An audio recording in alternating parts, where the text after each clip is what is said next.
There is certainly a different feeling being in Columbus this week now that the students are back for the first time. For those watching across the country, they work on a quarter system at most of the major universities in Ohio. So the students just came back this past week. Glenn Mason will be joining us in the broadcast booth today, and what a day for him. Of course, a former head coach at Kent State, Kansas, then 10 years at Minnesota. Was an Ohio State University graduate and assistant coach. And today he serves as the Ohio State honorary captain. He'll be joining us in the booth shortly.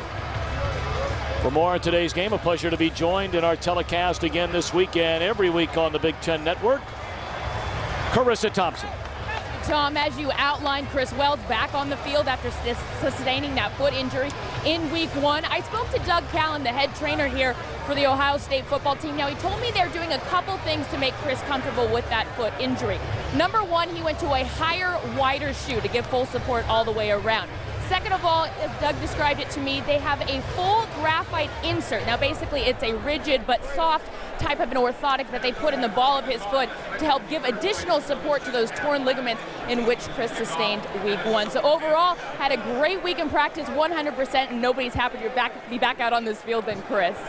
No question about that, Carissa. Thank you very much, and we'll be checking in with Carissa throughout the afternoon. Jim Tressel's team at 3-1, and look at those numbers in his 8th season here at Ohio State. 76 wins against just 17 losses. Tim Brewster in year number 2. Won 1 game his inaugural year, and already a 4-0 start here in 2008. Sometimes you have to start over, and obviously they did in Minnesota with Tim Brewster, but sometimes you have to hit the bottom before you move back to the top. Take a look at our Suzuki ATVs, keys to the game. Well, for Minnesota, it's Hey Rumi, Adam Weber, the quarterback, and Eric Decker, the wide receiver. They need to make big connections today. Make yours mine. The turnover ratio. Minnesota has 13 takeaways already this year. They need plenty of that today. Return to the MAC. That's Beanie Wells for Ohio State and paging the bomb squad. Ohio State's team has to prevent big plays from Minnesota's offense. Minnesota won the toss, deferred, so Ohio State receives the football, and this is Brandon Sane, trying to get all the way back from a hamstring injury, which has really slowed him down to begin this season, and he's tripped up and tackled at the 25. Terrell Pryor, the true freshman out of Jeanette, Pennsylvania, the USA Today High School Offensive Player of the Year last season, made his first career start a week ago today against Troy. The first true freshman to start at quarterback for Ohio State since Art Schleister. He threw 4 touchdown passes. And that tied Schleister's freshman record for a season of touchdown passes. Chris Wells is the lone setback, and they're going to throw on first down. A safe throw. Dropped off to the tight end. That is Rory Nickel, and a gain of close to 9. The rest of Ohio State offensively presented by Rotel. Chris Wells rushed for an OSU sophomore record, 1,609 yards to go with 15 touchdowns. He's only played in 1 game this season. Up front, they made a number of changes last week, with Cordell going from center to left guard, replacing the injured Steve Raring. And again, the true freshman Michael Brewster will start at center. First time that Chris Wells has touched the football, and he's bottled up at the line of scrimmage. May have even lost a yard. Stopped there by Garrett Brown. We asked Jim Tressel yesterday, how many touches, how many carries do you expect out of Chris Wells? He said, heck, in a perfect world, 25. But I'm not sure if I can count on that quite yet. They have to test the foot, see how he's feeling. Conditioning will play a key into it also. And, of course, game situations. 3rd down and 2. They run the option, and Pryor for a first down.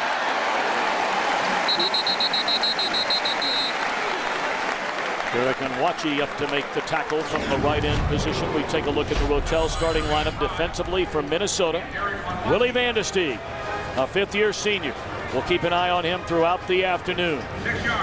Linebacking core, Simone Lawrence returned an interception for a touchdown for 50 yards against Florida Atlantic. And every member of the secondary has at least 1 interception. As a team, the Golden Gophers have 8 of those. A lot faster on defense this year is Minnesota. Chris Wells breaks it to the outside. And Wells Wells run out of bounds at the 32-yard line.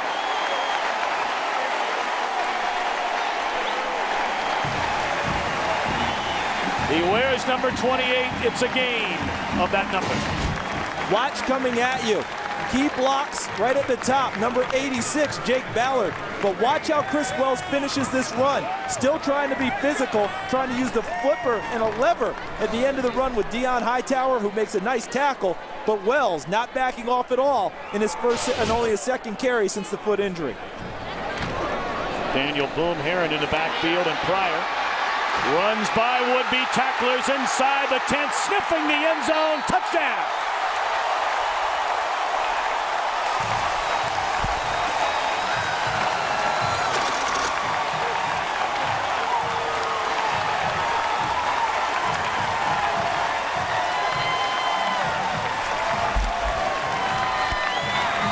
It is a little bit different offensive look for Ohio State with Wells and now Pryor together.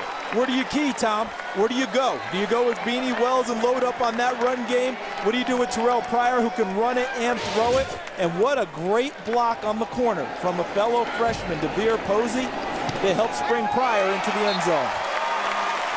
So all of a sudden, for the first time, you have Chris Wells and Terrell Pryor together. And together as one, leading to an early score.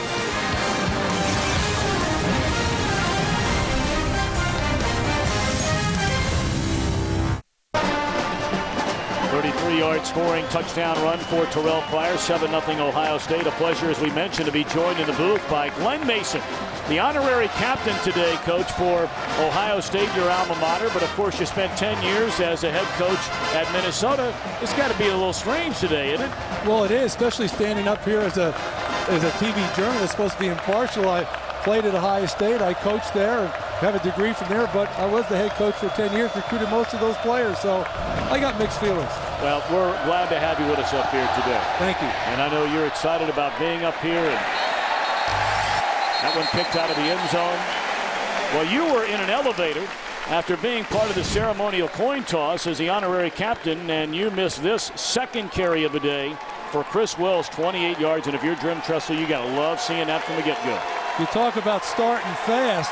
I missed all this. I'm glad we have replay and TV.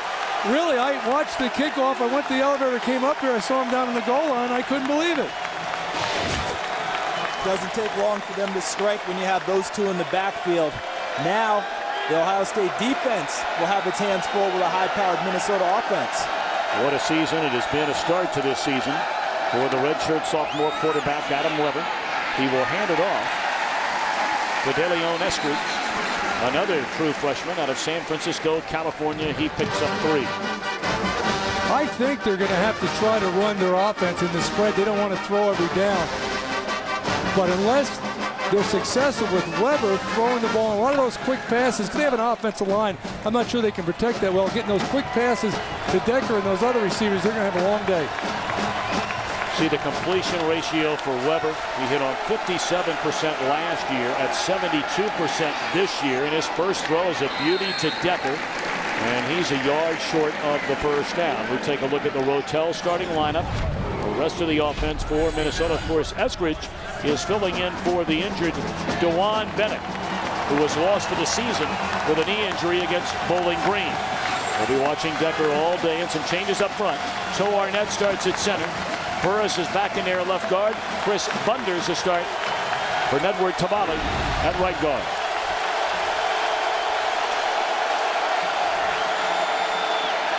Fake one way, roll the other. That is a catch, and that is a first down. Decker had to come to the sideline to get his shoe back on. So they go to Kuznia, and they'll move the chains.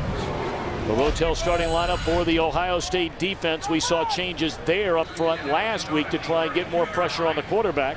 Cameron Hayward goes to tackle. Thaddeus Gibson starts on the outside. Linebacking core, a pair of outstanding performers in Laurinaitis and Freeman, both seniors. The sophomore Holman starts. And Malcolm Jenkins, the leading candidate perhaps in the country for the Thorpe Award. First down throw, Weber. Had an eye on Ralph Spry, but it was too high. It's interesting as you look at the Ohio State alignment early on defense. They're really playing their normal nickel alignment. Okay, moving defensive ends into tackle and Worthington and Hayward, bringing Jermail Hines in at strong safety, which means Ross Holman, the normal starter at linebackers, out of the ball game, trying to get a little more speed on the field to combat the spread offense of Minnesota.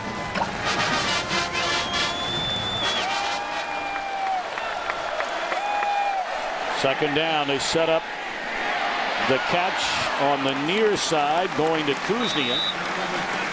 And he's out to the 38-yard line. It'll be a gain of 6, 3rd and 4 upcoming for the Golden Gophers. Ben Kuznia came to Minnesota as a walk-on. Does not possess great speed, but he's got great hands. He's a tough kid, and he's perfect for this type of offense, a possession receiver. Nice catch and curl back inside in front of Anderson Russell. Got about one step too far upfield, trying to get underneath the screen. Decker in the slot at the top of your screen. And read beautifully by Ross Holman. They had the right play call, but it was defended better. They came with the blitz. Quarterback was cool under pressure. He dropped it off, but a guy was sitting right on him. Had to be a missed assignment. You know, you got to assume it's man coverage, and you need someone to block the guy that has the guy that's getting the ball, and in the process, you'll block 2 for 1 because somebody has to cover you. Justin Kusek, the punter, in his 5th season at Minnesota. And back returning punts this week is Ray Small. We did not see him returning punts last week. Right at the 20-yard line, and that's where Ohio State will get it for the second time after a 42-yard punt. Big Ten Network Football is brought to you by Advance Auto Parts. Keep the wheels turning. By Hampton Hotels. At Hampton, we love having you here. By Cargill.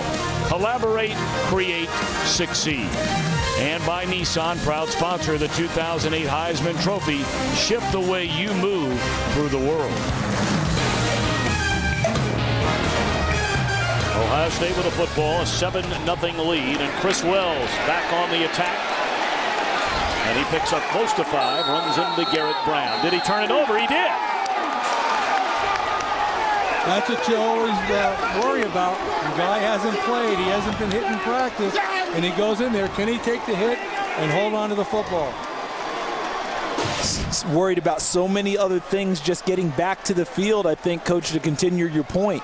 Is my foot healthy? How's my stamina?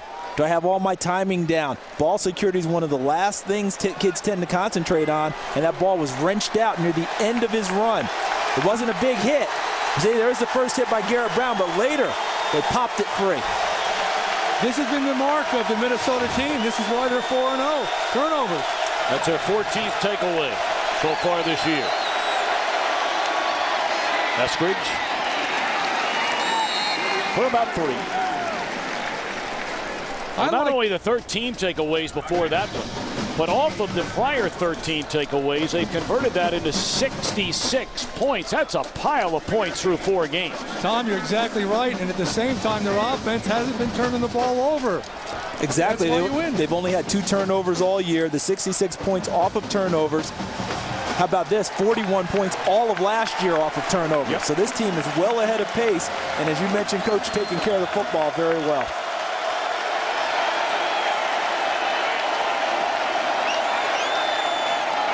Run the option, pitch it to Eskridge. And up to meet him is Anderson Russell, but it's very close to a first down. Eskridge needed to get to the 14-yard line. It looked like he got there. I like how Eskridge runs the ball. I like those guys that turn north and south toward the goal line. And in this offense, a lot of times you start east and west, and then you got to go. And some of the guys, they stay east and west. He turns it toward the goal line. I like that. And I know what else you like, too. The blocking on the corners by the wide receivers. You see Eric Decker, number 7, stalemating the defensive back and allowing the back to pick his way once he got to the corner, turning it upfield inside. Well, they don't like to block, they like to catch. Decker will actually block you. 3rd down and inches, and a movement along the offensive front. That looked like Tavali. Offense number 68, 5 yards. The down remains third. Of course, Bunder's getting a start today rather than Tabali at right guard. Well, that's a huge penalty. We'll see how it turns out, but you go from 3rd and inches to now 3rd and 5. This trip for the red zone brought to you by Hotels.com. 15 of 16, 14 touchdowns. They turned it over the last game in the red zone, the only interception thrown all year by Weber. They started 11 for 11, 11 touchdowns in the red zone this year.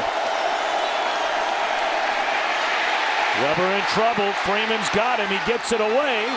And the pass is caught by Kuznia. But Sheckler was right there with him, denying first down yardage. So now decision time. Tim Brewster told us 2 days ago, in situations like these, he's aggressive. He's aggressive. You know, I think he might go ahead and kick it here because it's a long 2 yards. But how about the coverage on this play? Did you guys see Malcolm Jenkins all over Eric Decker on that play? That's exactly where Weber wanted to go. He had to come off of that and bring it back to Kuznia. I like the gamble, but Tim Brewster's making exactly the right decision here. They scored, you countered, you get the field goal. Good decision. 34-yard attempt by Joel Monroe. Good snap, good hold. And the kick is good.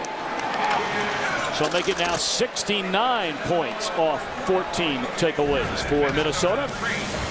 7-3 Ohio State, 7:01 to play in the opening quarter. Football season's here, and at Tom Hall Hyundai, we know what it takes to build a winning team. From our award-winning service staff to the friendliest sales team in the area, you're guaranteed to score a touchdown with the great deal from Tom Hall's. So make the right play and put yourself in the driver's seat of a car with higher quality and lower price. Not to mention America's best warranty, 10 years, 100,000 miles. So hurry out to Tom Hall Hyundai of Findlay or visit us during the big game at tomhall.com. I'd like to welcome the men and women serving around the world in uniform, watching today's broadcast in 175 countries on AFM, the American Forces Network. Thanks for all you do, and Godspeed ahead. Well, after the fumble by Chris Wells, Minnesota cashes in on a field goal. Ohio State in front 7-3. Glad to have you with us on this Saturday afternoon from Columbus. We saw the good for both sides on that. A fumble by Ohio State in the red zone area for Minnesota. They cash in with 3, but for Ohio State's defense, they're very happy to limit them to 3. Brandon Sane from the 8.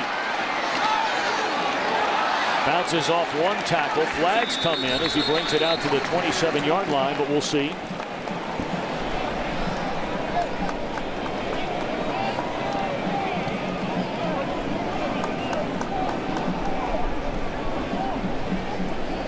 Charles, I've been amazed. One thing last year when we changed the rule on where to kick the ball up. During the return, illegal block in the back, number 20. On the returning team, 10 yards from the spot of the foul. First down. I thought we'd see a lot more dynamic returns. That has not happened. Yeah, I thought we might see more injuries with the extra yardage for collisions being built up. I think that was a worry of a lot of coaches. But thus far, I've not heard any anecdotal evidence that suggests either one of those things has happened. Definitely not empirical in terms of returns.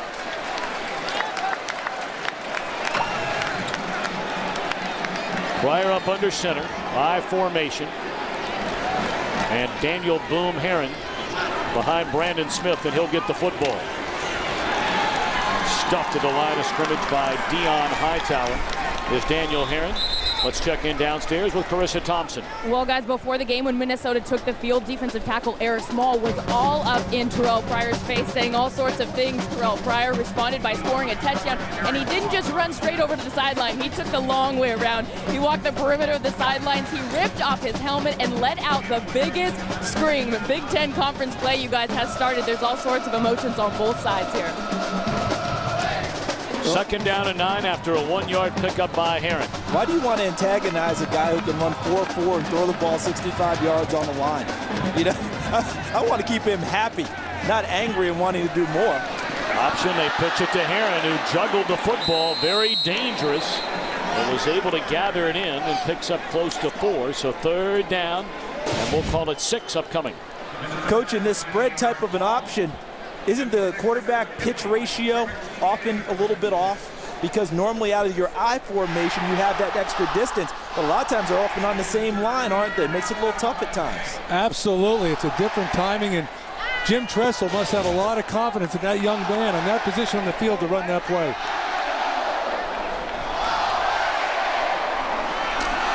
Pryor, good protection, throws, and may have been deflected, but thrown well behind a wide open Brian Hartline, so it's 3 and out.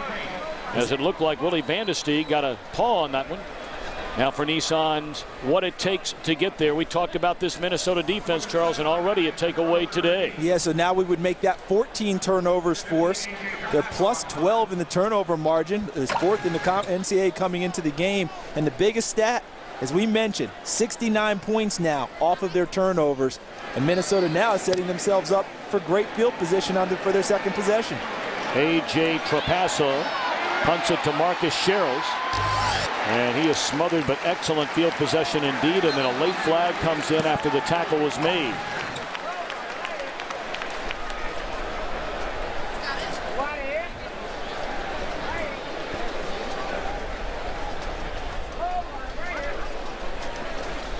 During the return, illegal block in the back, number 21 on the returning team.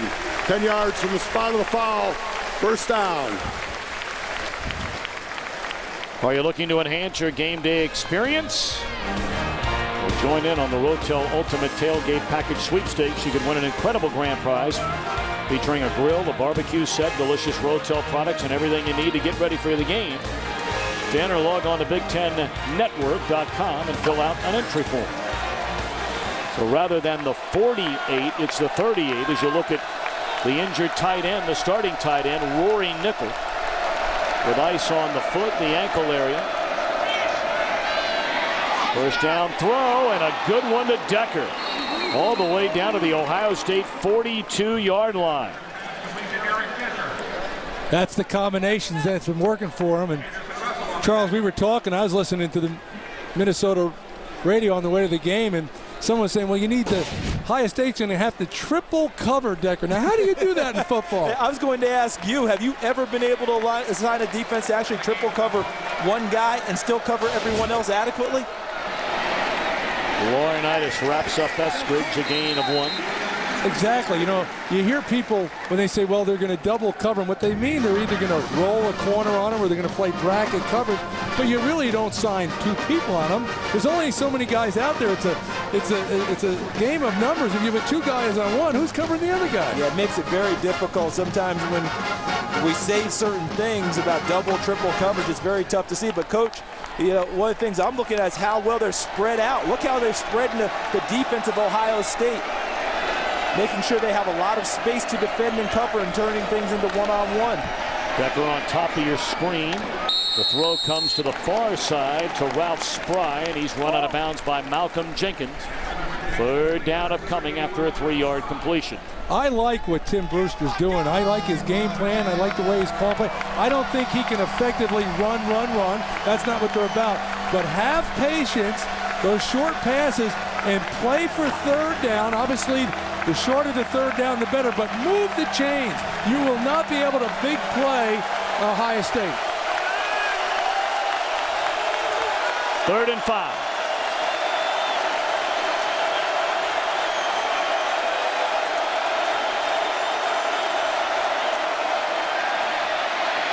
Down goes Weber. Under heavy heat. Marcus Freeman was there. So too was Lawrence Wilson. That's what we would call a coverage sack. He had nowhere to go with the ball. The protection was adequate, but he couldn't deliver it. They were looking for one of those quick passes. Minus yards. And normally versus a spread team, you have to alert your team that you're not going to get a ton of sacks today. The ball's out of their hands too quickly. They're already back at a decent depth when they get the snap, and they get rid of it. In this case, they got the best of all worlds. Great coverage downfield and a sack of the quarterback.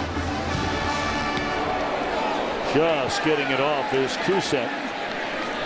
And the fair catch made cleanly by Ray Small at the 14-yard line.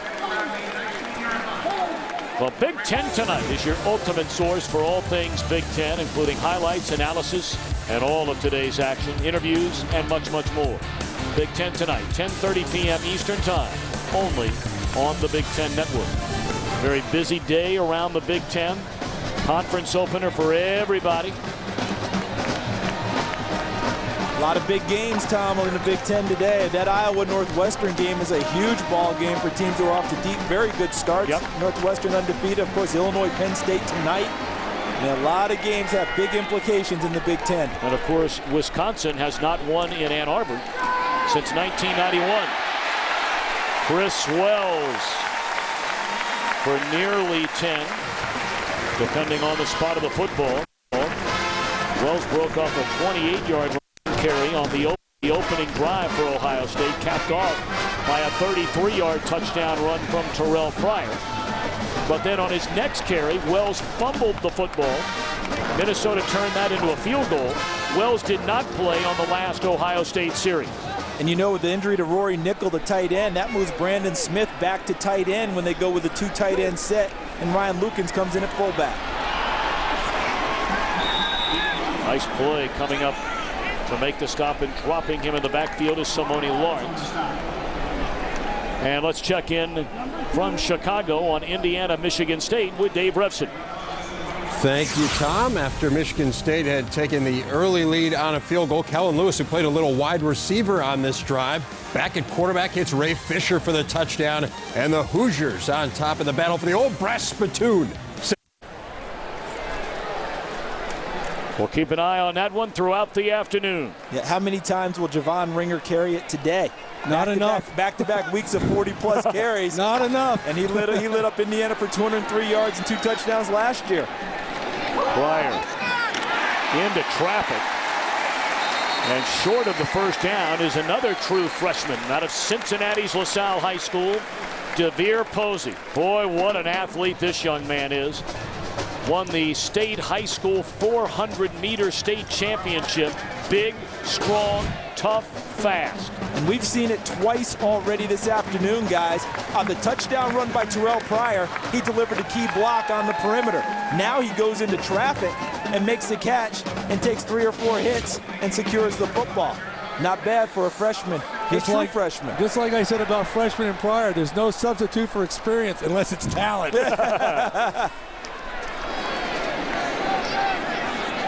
So first down, and they give it to Wells, and he slips off a couple of tackles. Man, is this some kind of back. He is something. 1,600-plus yards last year. Most people believe, correct me if I'm wrong, fellas, that Wells is the best true tailback in college football. No doubt in my book, as long as he's healthy. And I think Tressel handled it just right. He fumbled the ball the first series there. I know what Jim said to him. He said, hey, you're better than that. You'll be okay. Protect the football. Get back in there. Yeah, you got to go back to him. As you said, coming off of an extended time off, rust is going to be a problem. Ball security, get him back out there and let him carry it. He'll pick it up quickly enough. They're screaming on the Minnesota sideline that completion to Lamar Thomas, that he actually short-hopped the throw, did Pryor. Will they challenge the call? Well, Coach Brewster's out there almost to the numbers. He moved back. He's got a great spot there. I don't know if they'll challenge it or not. Probably not. Now, the key is, remember, every play is reviewed by the replay officials anyway, so you might want to wait a while and let them review it before you challenge it. He caught it. And it certainly looks like he caught the ball without it hitting the ground. That'll be the final play of the opening period. Ohio State with a 3rd and 3 when we come back. Pryor and the Buckeyes in front of Minnesota. The Big Ten opener, 7-3.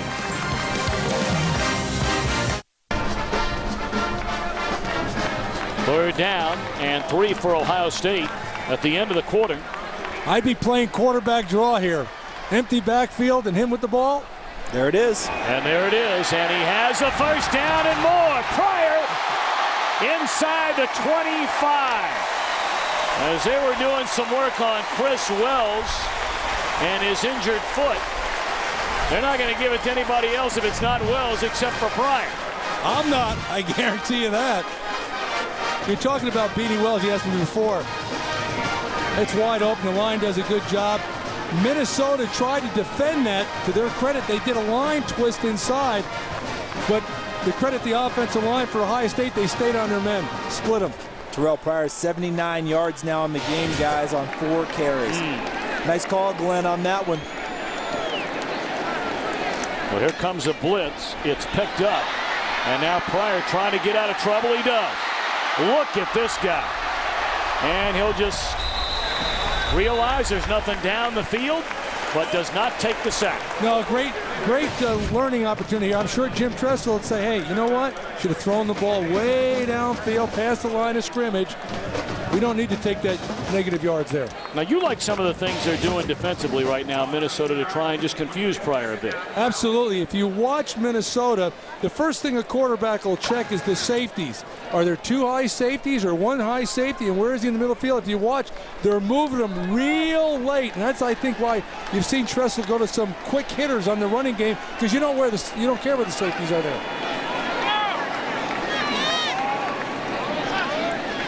Herron in the backfield on second down. Pryor to throw. He's in trouble, and down he goes in the arms of Eric Small, the junior who grew up in Naperville, Illinois, just outside Chicago. That's a loss of 6. I think he wanted to go to the post pattern to Lamar Thomas on this one, but the corner was hugged on the outside shoulder of Thomas, and so Pryor tried to buy a little more time, but Eric Small, who Carissa Thompson outlined earlier, was talking a little stuff to Pryor before the ball game. Got to him on that play. Minnesota also jumped into an odd defense with the center covered, with the guards uncovered, and that's a different look. It changes your pass protection responsibility. Remember, this is a reshuffled offensive line for Ohio State with a freshman center having to make the line calls.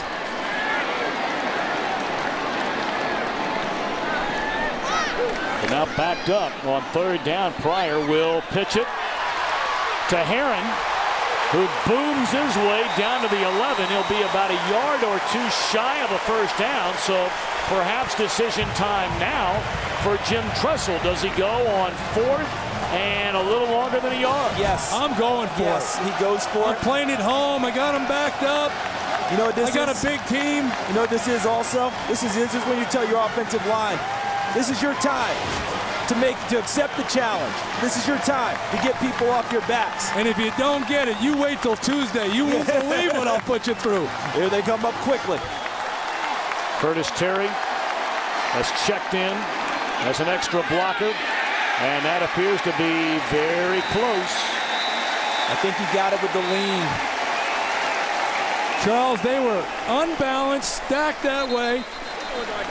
I would have been shocked if they would have ran to the left. That's just power versus power. Now, this Ohio State offensive line, guys, has come under some fire here in Columbus the early part of this season. We mentioned Steve Raring, their starting left guard, is injured, so they've had to make some changes.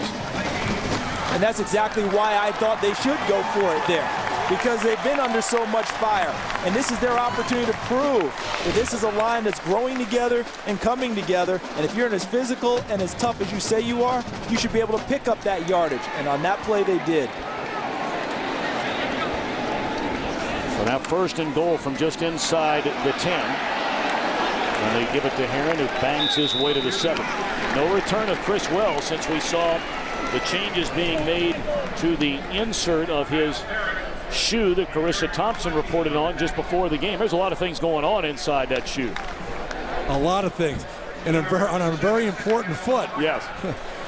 You talk about youth, though. Now they're playing Dan Herron, a freshman also. And in that short yardage situation, when they look at that film, I know Jim Tressel is not going to like how he hit it in there. You only needed a couple inches. BYOB, be your own blocker. Yes, create your own space. 4 receivers set. Herron the lone setback, and they throw it back the other way. And Robisky slides inside the 5. He's down to 3. Ryan Robisky now a catch in 29 consecutive regular season games. 3rd and goal upcoming. So close for Minnesota to creating a big play for themselves on the throw back inside. Watch Kyle Ferret, number 27. He had an opportunity to make a big play getting inside, and Robisky was able to slip him. He thinks he was clipped in the back on the play. Coaching decision. You start thinking about here, this is normally a passing down from here, but you might say, hey, I'll give you 2 downs. Let's run it here. If I get it down to the 1 or inside, we'll go for it. At this point, the offense already knows whether they've got 2 downs or not.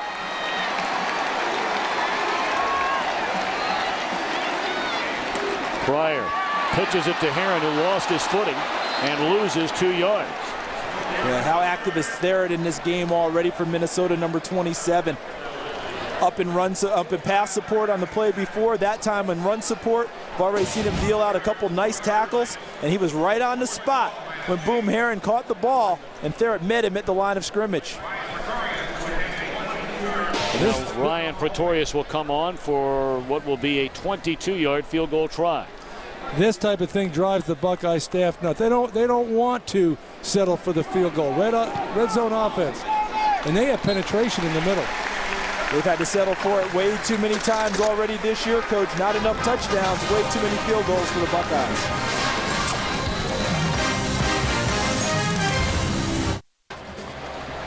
Jim Trustle's Ohio State Buckeyes looking for their 4th straight Big Ten title this season.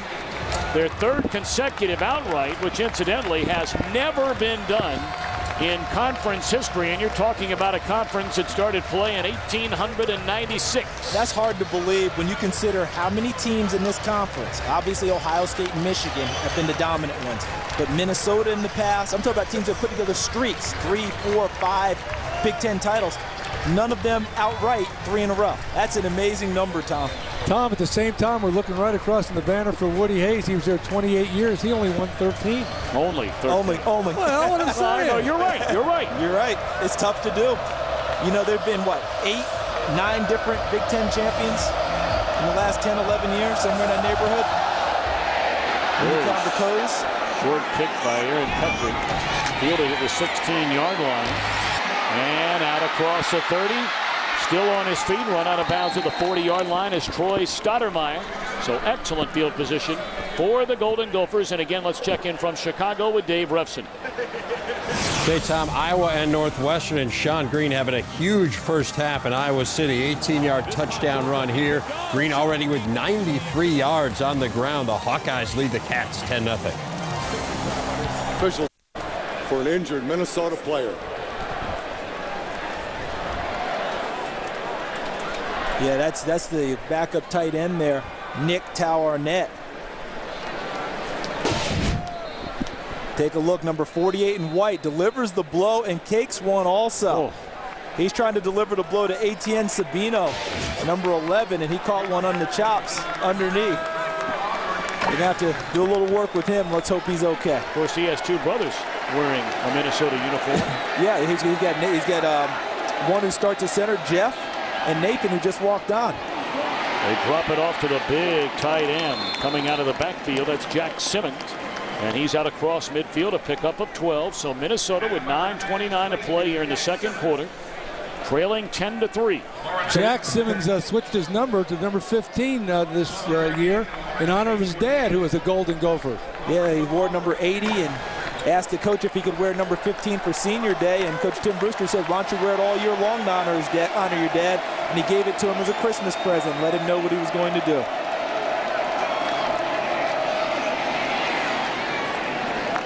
Carry inside the 45, down to the 42 by DeLeon Eskridge. Let's take a look at today's Cargill passing combination. It's certainly one of the best passing combinations in all of college football through the first 4 weeks this season. The combination, of course, of Weber and Eric Decker. They're not only great football players, they're great people. They're dandy kids. You recruited both those young men. Absolutely. Now they're roommates. Buckeyes show blitz and a pitch. And finally able to corral it. Eskridge in traffic, no less. They lose a yard as Curtis Terry has been all over the field early on for Ohio State. The senior has seen very little playing time through most of his Buckeye career. Defense, playing offense. He's already made a big block in the game today. Now back on defense. You know, he's doing a good job, and I talked about Minnesota's offense. I really think they're going to try to nickel and dime him, and then you got to preach to your defense. You need patience too. Stay back. Don't try to do something what you're not supposed to do. They'll go over the top on you. Third down. Weber to Decker, and that is a first down inside the 40 to the 37-yard line. Malcolm Jenkins missing on a chance to deny first down yardage. How you like what Mike Dunbar, the offensive coordinator, is doing for California, because what they're going to do is they're going to run here, back this way and underneath. So here's the block out here from the wide receiver. So you got to be creative when you have to get the ball to your number one guy, because obviously Ohio State knows that's where you want to go with the football. So you have to do a few extra things to make sure he touches the ball. That's what Mike Dunbar's doing. Like triple team him? Triple team him, quadruple team him, and then someone else catches it. Down the middle, and it is intercepted by Donald Washington. Only the second interception thrown this year by Weber, and that is a big one.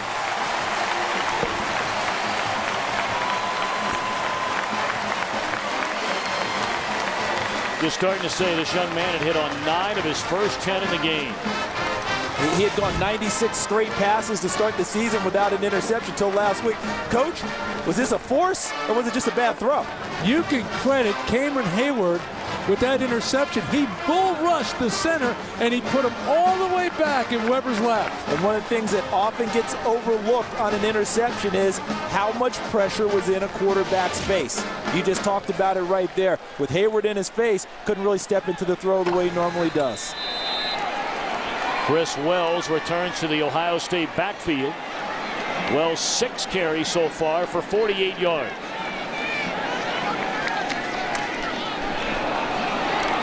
Springs out of one tackle, but coming up to make the hit, big number 99, that's Garrett Brown, a junior from New Haven, Connecticut. He's been making big plays the early part of this year. Is it just me, or should we be impressed with the defensive tackles of Minnesota early in this ball game? They seem to be making some nice plays getting up the field.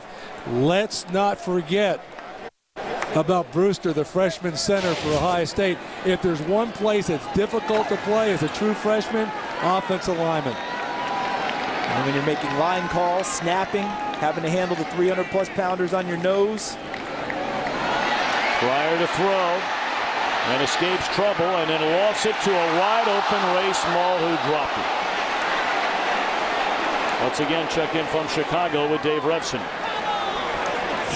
Okay, Tom, Indiana had the early lead on Michigan State in Bloomington, but back come the Spartans.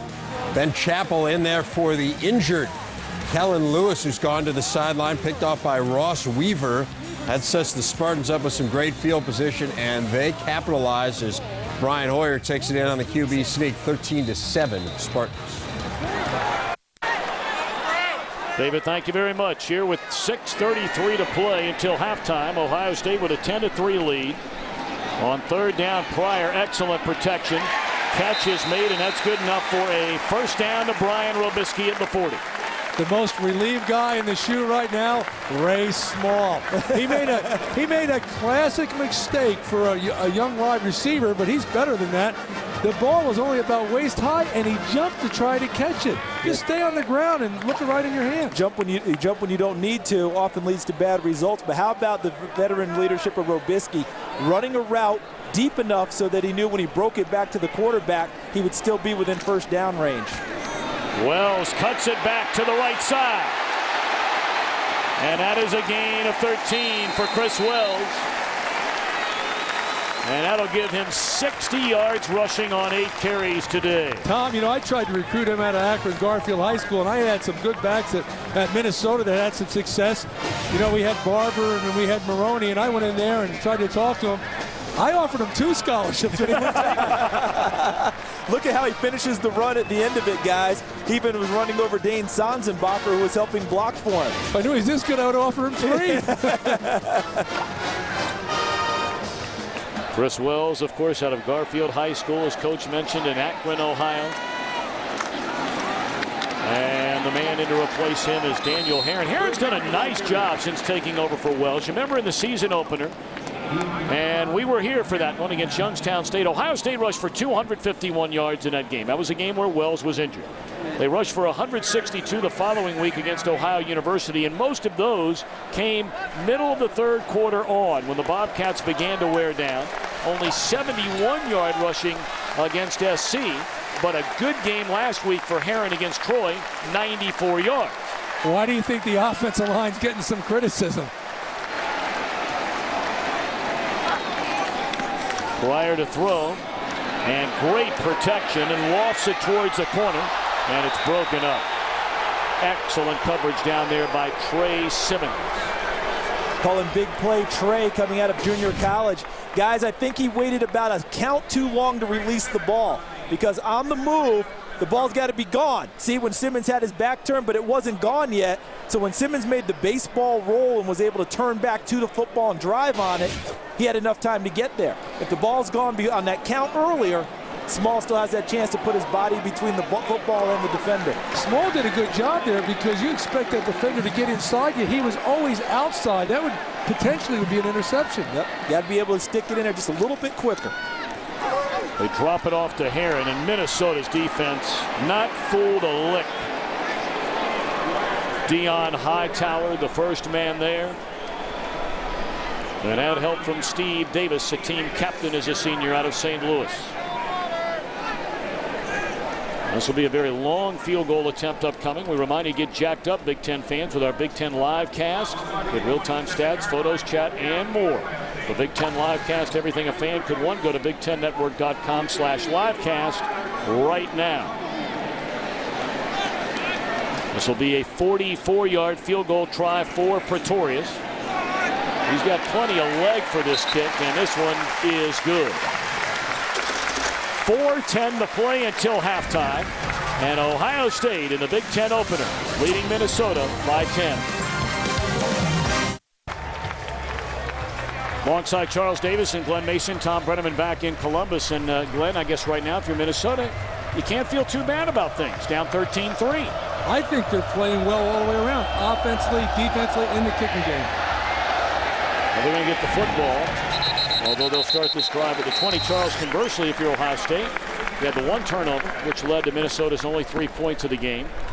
But a couple of drives have stalled where you were looking for a touchdown, rather than having to settle for a pair of field goals. And that's been a problem for them all year long, Tom, coming into the game. If you look at red zone for Ohio State, they're 10 of 12, which sounds great, but they came into the game with only 5 touchdowns on those 10. And today already, having to settle for field goals in the red zone.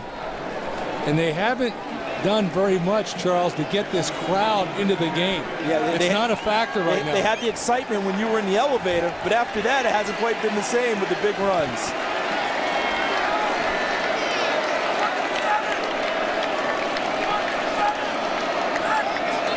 Adam Weber intercepted his last delay of game, guys. Last attempt. Yep, we talked about this yesterday.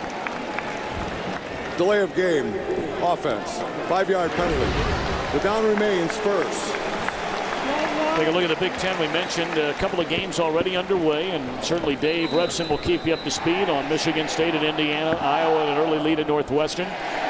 Take a look at the advanced auto parts road to the championship standings. Those, of course, out-of-conference records. Everybody getting started in the conference today. But if you're Minnesota, don't you take a snapshot of that photo right there? #1 in the conference in the Big Ten. Let them know the possibilities are there as the Gophers continue to try and grow. Now you sound like Lee Corso. Hey, you got to do what you can for motivation. Remember, this is a team last year that was 1-11. 4-0, and #1 in the Big Ten's got to feel good to them, even though they haven't played a Big Ten game. There is no doubt that Minnesota is a much improved ball club, and that's understandable. In Tim Brewster's second year, they got a new offense. They've been able to recruit some junior college players. They're doing a great job. Second down, we'll call it a little more than 10, and Weber on the quarterback draw, and big Rob Rose, the first man there. A gain of close to 3, so third down and almost 7 upcoming for Minnesota. Clock still rolling, 3:20 to play until halftime. Coach, one thing that Mike Dunbar has said, the offensive coordinator of Minnesota, is that they zone block all defensive fronts, trying to keep things simple for his offensive line. How difficult is it to have one blocking scheme versus every type of a front? No, it's easy. It's easy to do that. It's not as though it give you the best blocking advantage, but that's simple. Just zone, come off, and block who you run into. It makes it easier for a young offensive line. Third down, Weber. And the tight end Simmons juggled the football, but hangs on, and he has a first down, still on his feet out to the 35-yard line. And Ohio State is claiming there's a fumble in the middle of all that.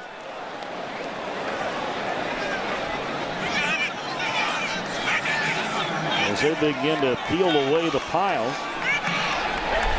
And Ohio State indeed has the football. and Coach Brewster is not very happy. He wants to know about was his guys' forward progress stopped. Where was the whistle? Let's take a look. A lot of hitting in there. Look at Ohio State ripping at the football. Number of guys trying to get the ball out. It did come out. I watched it drop at the bottom. The key was should there have been a whistle for forward progress being impeded? And Jim Tressel said, not at all. We'll take the ball. Well, it looked like that should have been. It certainly looked like everything was stopped. You know, there was nothing else happening. Where was the whistle? That's the question Minnesota's going to have. But the whistle stops the play. And typically they're challenging it. But typically, Tom, these officials are going to be very slow on these whistles because nothing makes them look worse than the inadvertent whistle. Right. Which, of course, a huge play in the National Football League. Minnesota, the coach is challenging the previous play of ruling on the field. The San Diego Chargers and the Denver Broncos, which ultimately cost San Diego a win. Yeah, and because as I've always heard from when I talk with supervisors of officials from all the conferences, they always say just what you said. Let it play out, because if you kill it with a whistle, it plays dead. You can't go back and correct that. But let it play out, and if you can correct it later, that's fine.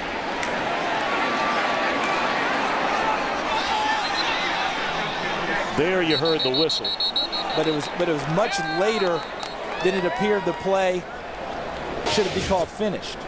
If that makes any sense at all. To me, it seemed like the play was done. Stacked up, number of guys pawing and grabbing at the football. Play was kind of done, but there was no whistle until after the ball came free. You know, the only thing that happens is, Charles, you know, when they started everybody getting in that scrum is if all of a sudden that pile moves forward, they're going to spot that ball wherever that was moved forward. Which goes back to the point Glenn made about why you don't blow the whistle early. You'd rather have it play out than kill it off and then have something come out later. What I used to worry about, though, when they call it that late, is the safety of the player. Yeah. Yes. Because you have the defensive guys and they're flying in. After review, the ruling on the field was confirmed. It was a fumble, first down. Minnesota will be charged with a timeout. What starts the play? The snap. What ends the play? The whistle. You drill that into your defensive players all the time. And you play to the echo of the whistle if you're an aggressive defensive team. But right now, if I'm Ohio State, I try a quick strike right here. Minnesota's upset about the challenge, maybe a little bit disconcerted right now. If I'm Ohio State, I go ahead and go at them as hard as I can. I agree. After a turnover, go for the home run. And great field position, the plus 35. Pryor rolling to his right. Here comes traffic from behind. He had a wide open receiver in Brian Hartline, and it was just offline. Tom, Minnesota continues to do a great job with those safeties, moving over very late, and then they brought the corner blitz from backside, and Pryor had no idea that was coming. That's the inexperience of it. And what they did is, as you and I noticed when we watched film the other day, Coach, they roll their safety up for run support and their corner back for pass support. So that was actually a corner blitz done by a safety, Kyle Therrett. He took the spot of the corner, and the corner went back into pass coverage. Second down and 10 for Ohio State. They hand it to Wells. And he breaks into the open field, leaping would-be tacklers down to the 14. It's just gone up to 4 scholarships. He jumped right over Therrett. And if that's a guy playing with a bum foot, we should all be so disadvantaged. Somebody get a trainer on the line, please. I want to be diagnosed with the same bad foot today. What a great job. Great job blocking it, first of all. Did you see Brewster, number 50, and Cordell, number 64, clear the hole?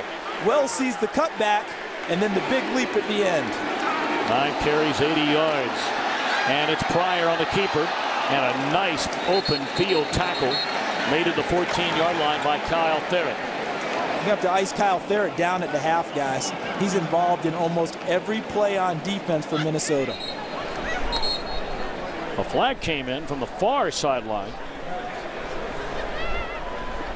I thought someone jumped on I think the it's play. defensive offside. That's what I thought too. Offside, defense, number 91. 5 yards, repeat the down. There it is, where they call that the old decide play. Decide to give it inside or decide to take it outside, and Pryor keeps it. Nice open field tackle by Therrett. One of the hardest things to do in the game of football. When you have a running quarterback like Pryor, that's like having 12 men on the field. You know, typically you run a play like this, but the quarterback hands it off. He's carrying it. He's carrying it big. Trip to the red zone brought to you by Hotels.com. A field goal, the lone trip inside the red zone for Ohio State. Pryor fakes a handoff. What a cut back to the inside. It's 1st and goal down to the 3. What an extraordinary young talent is Terrell Pryor. And check out the block on the right side by number 9, Brian Hartline. Watch coming back in here to block this guy to allow Pryor to get to the corner. See, there it is. I'm sorry, he's got the other guy. He's got the safety coming up into support. Excellent job by the wide receiver Hartline, as Pryor has to protect the ball a little bit. That's poor play by Vandersteeg. It's one thing if you get cracked by Hartline, but that back coming out of the backfield, he lost contain. You lose contain, can't play defense. Ohio State has to cash in with 6 here, guys, to feel better about their red zone offense. High formation. 2 tight ends check in for Ohio State, and the play blown dead. I think the play clock expired. You just wonder how in the world that happened. The down remains first. Young quarterback, first of all. Being able to, you could be able to take this, understand that sight line and get it. But young guys, quarterback. we're talking about 40 seconds. Yeah. I mean, really, I'm just coming at it from a fan's point of view. You're saying to yourself, wait a minute now. It's 1st and goal at the 3, you can't get a playoff? 40-second clock's running, but when did he get the play call? Well, here's how it works. If you're the head coach on the sideline, that happens, you turn to the offensive coordinator and say, get the play in there quicker. Tressel calls the play, so you tell the quarterback, look at the clock.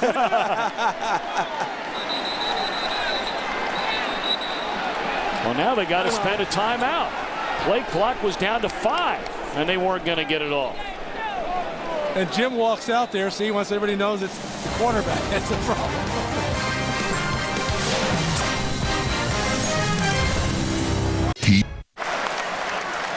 37 seconds remaining until halftime. 1st and goal, Ohio State, after the delay of game penalty and then a timeout.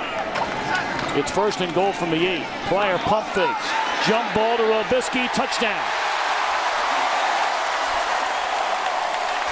Now you forget about the delay of game and everything else until tomorrow.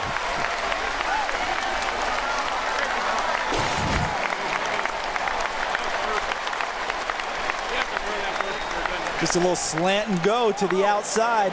Try and get the corner to buy the slant fake. Work it back to the outside. Pryor puts it in a nice spot. You saw the pump motion on the slant, then throws it over the top. Charles, you know what's scary for me? When we talked to Jim Tressel yesterday, all he talked about is what a great passer he's going to be. Frightening for everyone. Yeah, he said the difference between Pryor as a freshman and Troy Smith as a junior is that Smith was looking to run for it. He said Pryor wants to throw it. That's his 5th touchdown pass.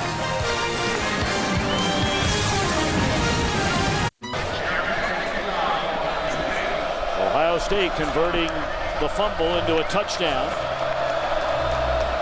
on the pass from Pryor to Brian Robisky. Fielding the kickoff and taking it down to the 30. Minnesota in the final 30 seconds of the opening half. Big Ten Network Football is brought to you by Rotel, because you can't start your game day without Rotel's famous queso. By Hotels.com, hotel reviews from people like you. Welcome to Hotels.com. By Outback Steakhouse, Brave On. And by High Performance Mycogen brand grain corn hybrids. Contact your Mycogen seeds dealer today.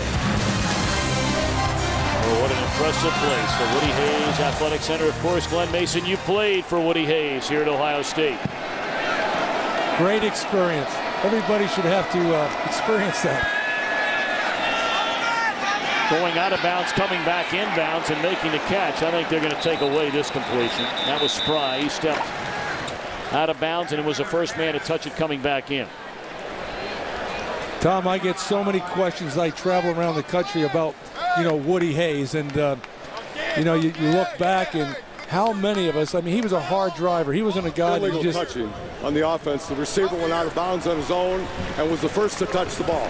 He wasn't a guy that you would just sit around and chat with by any stretch of the imagination. But he would chew you out for missing a tackle.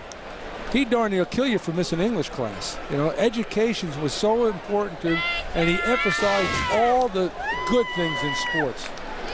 So you enjoyed the experience playing for Woody Hayes? Absolutely. A lot more than I did coaching for him.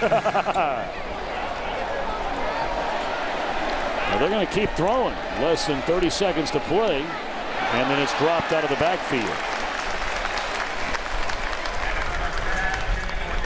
Ohio State has 2 timeouts left here. Now, there's only 13 seconds remaining, and of course, at the end of the half, we'll go to the Buffalo Wild Wings halftime show. Dave Rebson, Howard Griffith, Jerry DiNardo will bring you up-to-the-minute scores and highlights and a look at the second half. If they can stop them here, call timeout. Because if you force Minnesota to punt, call timeout and try and block it and try and get something cheap before the half. If you're Minnesota, you're trying to get something that keeps the clock moving. I couldn't agree with you more. Minnesota's going to do what they do, and that's throw the football. And across the middle, it is underthrown. So 5 seconds left. You've got to punt the ball now. I think the timekeeper was a little slow on that switch. I thought it was 6. It was, and then it clicked off. We are playing here in a Ohio Stadium, don't we? It's a neutral clock operator. But right here, though, what do you think? I'd load up and try and block this thing. With 5 seconds, I'm not sure I'd try to punt it. Do you have enough time to field it and run around? With 5 seconds, what do you do on this one? You run around and risk maybe giving it up on a tackle or a guy losing it, or what do you do on this one? Really, I wish the timekeeper would have let about 2 more seconds go. If I'm Ohio State, I would have gone after this as hard as I could. Well, they get the punt away, and there's nobody back. So that will be the final play of the opening half. So in the Big Ten opener for each team, Ohio State out to a 20-3 lead. Chris Wells, in his first game back since the season opener, 9 rushes for 80 yards. Terrell Pryor, 6 rushes for 75 yards. And standing by with Jim Tressel is Carissa Thompson. Coach, you're obviously happy the way that your team was able to score there in the red zone instead of settling for another field goal. But what's the one adjustment you need them to make in the second half? Well, we've got to get a lot more consistent. We're having some good things, and then we're having some things where we make blows. Obviously, we can't have any more turnovers, but we just got to keep getting better. All right, I appreciate the time. Thanks, Coach. Now Jim Tressel will talk things over with his team, leading 20-3 here at halftime. Dave, Jerry, Howard, and company standing by. Big Ten Network Football is brought to you by high-performance Mycogen brand grain corn hybrids. Contact your Mycogen seeds dealer today.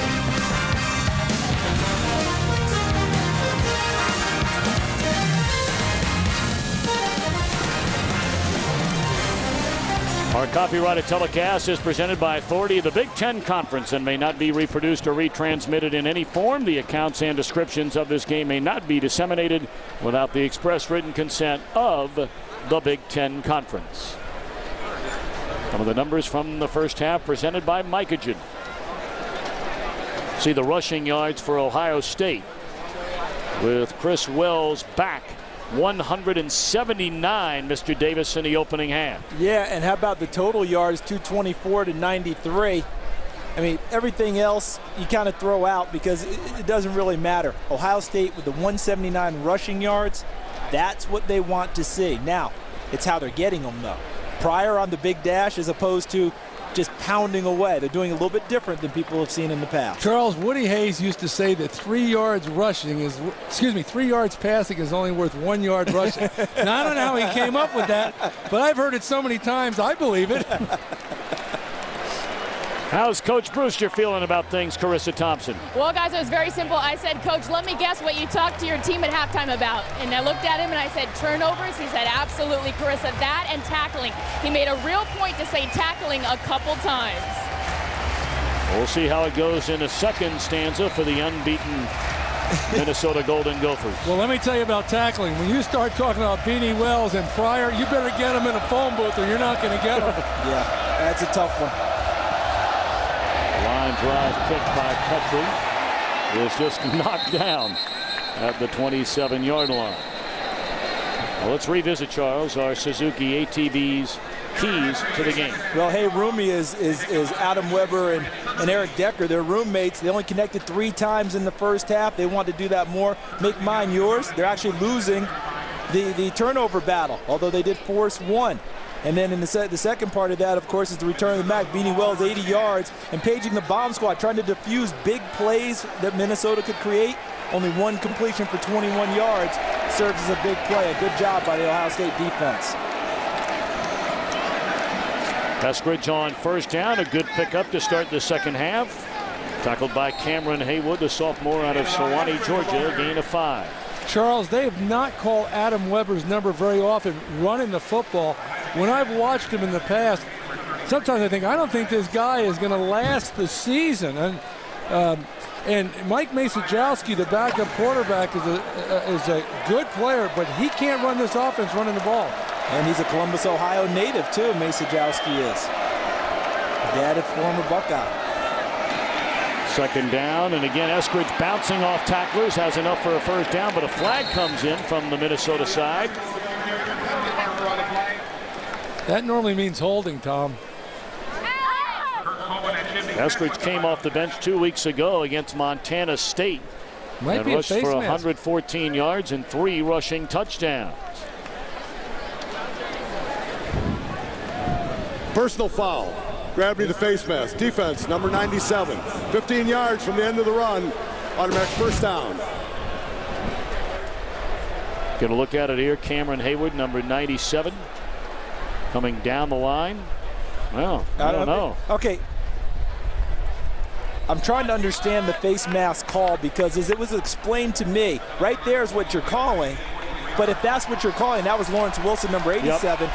My understanding was it has to be a face mask when you finish the play. If you hit it and your hand comes off, it's like grabbing cloth, and you're supposed to let that go because there's no longer a 5-yard face mask call. Shady Solomon in the backfield, and Weber's going to keep it. Thaddeus Gibson coming down the line to get him after a 2-yard gain. Getting back to that face mask, Charles, I agree with you 100%.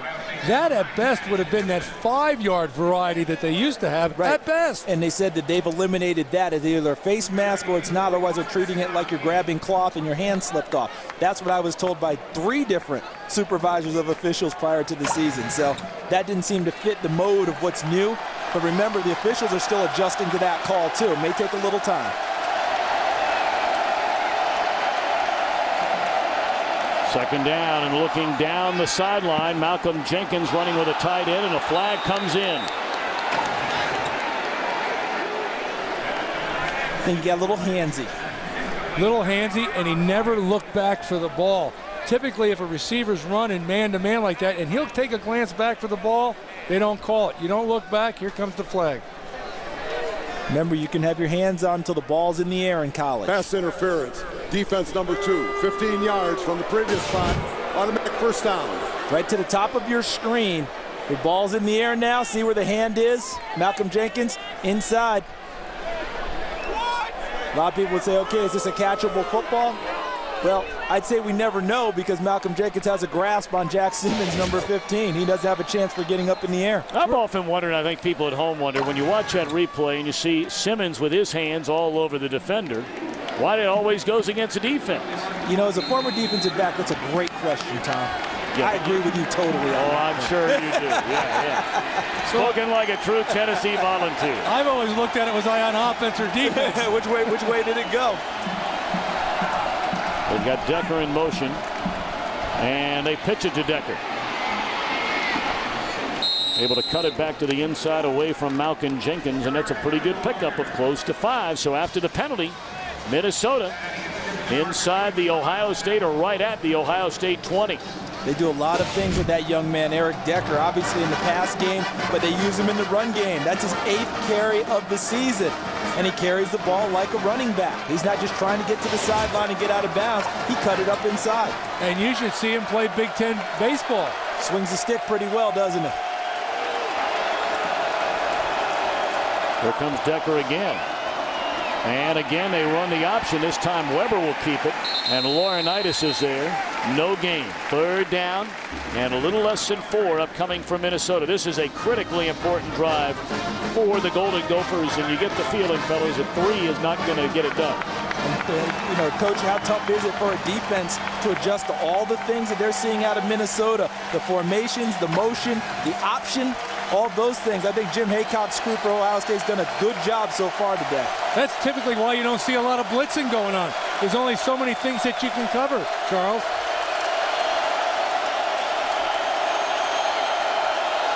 Trips to the right, Weber. Out of the backfield and making the catch is Eskridge, and that is a first down to the Ohio State 10. That's a beautifully drawn up play there by Minnesota. Absolutely, Tom. That was one of those, I got you. Dunbar's up there. He saw something, and you get 2 with 1. You get one guy in, one guy out. There's only one defender. We're lucky it didn't go the ball the whole way. Right there to the side. They ended up getting a 2-on-1, as you mentioned. And then Simmons, who was the first guy out, became the blocker downfield to help out Eskridge.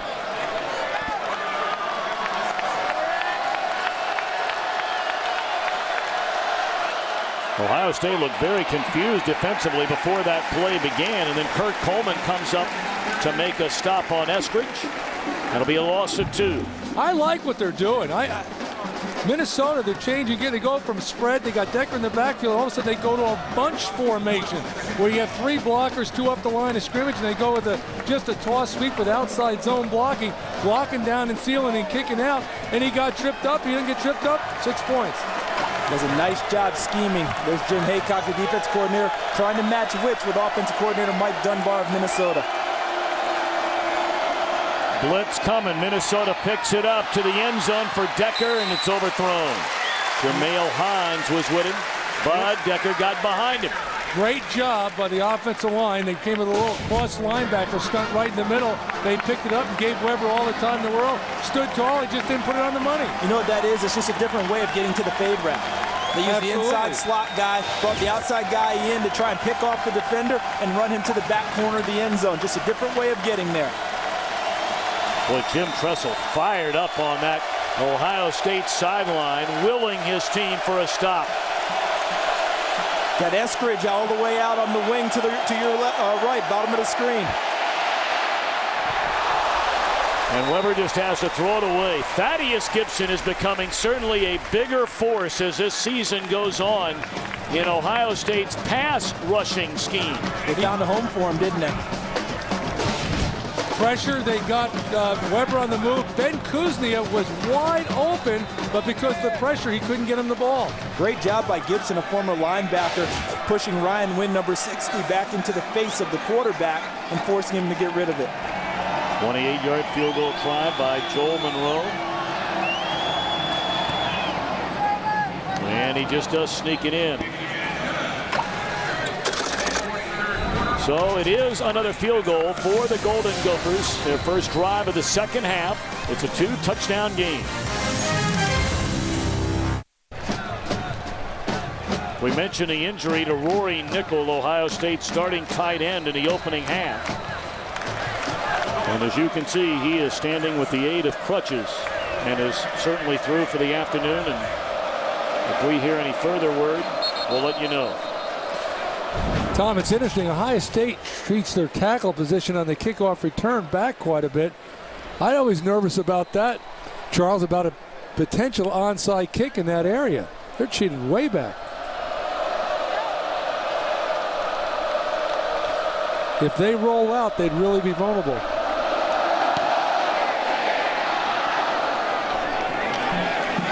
Brandon Sane from the 3. Still on his feet, and he brings it out to the 25-yard line.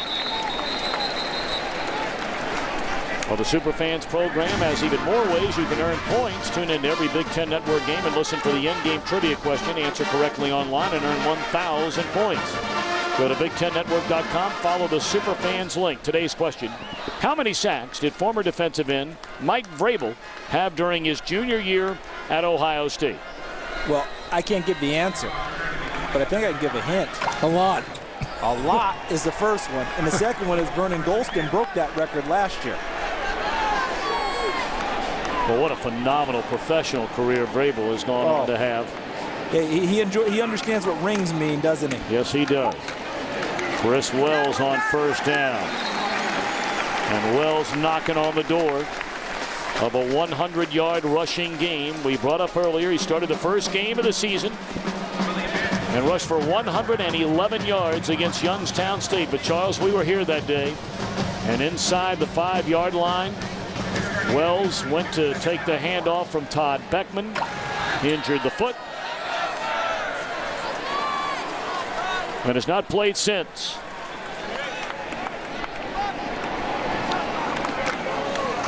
He'll get it again. And very close to a first down. Needed to get to the 36-yard line. Tom, we talked at halftime about Minnesota defensively playing well, but playing a 3-down lineman scheme. So just a matter of time, Ohio State's enough of that. They ran the ball on first down.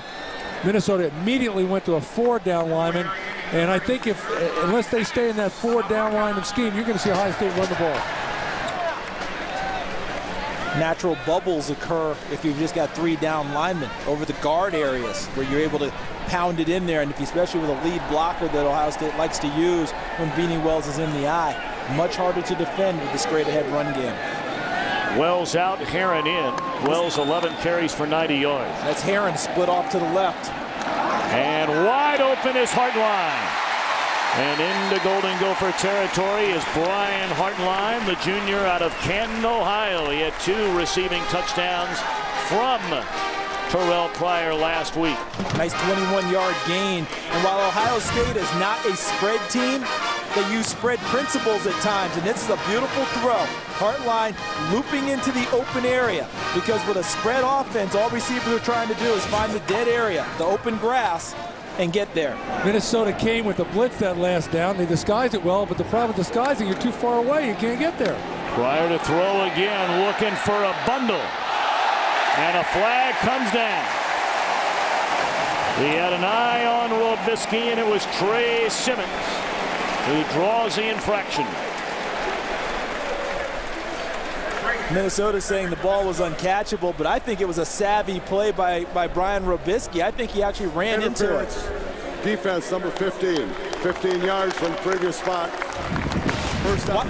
Watch him run the route here, Coach, and then tell me if he doesn't bend back into it at the end, and watch how he runs back into the defensive back. See right there? He's got him. It's a nice job. Great route by that. He got on top of the defender. He knows the defender's trying to recover and force him to the sideline, but once you get on top like that, you give room for the quarterback to lay it in there.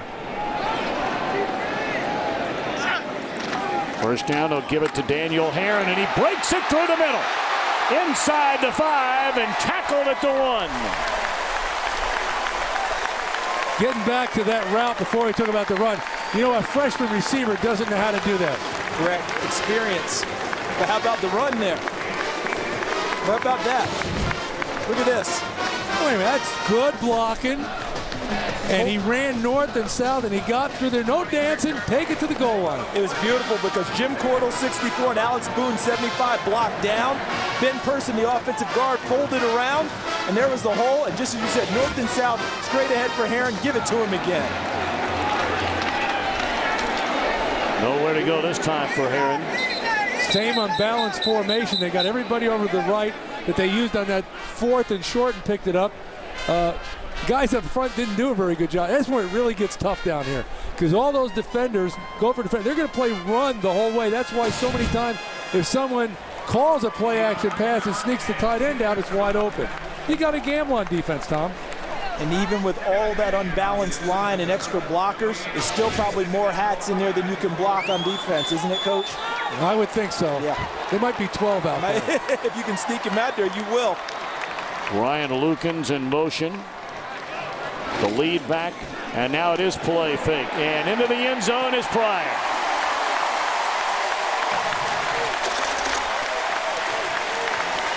Lukens, a man in motion, gave him a good block and opened up a wide open path to pay dirt for Terrell Pryor. You know, as we're watching this game, there's one guy out there that's watching it that's happy, and there's one guy that's sad.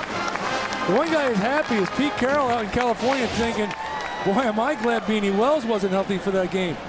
And sad is Joe Paterno thinking, how did this guy from Jeanette, Pennsylvania get out of my state? And I'm talking about Pryor. Of course, USC with that shocking defeat 2 nights ago in Corvallis against Oregon State. And certainly around here, some folks are saying, hey, we might be a little bit different looking team with number 2 now at quarterback.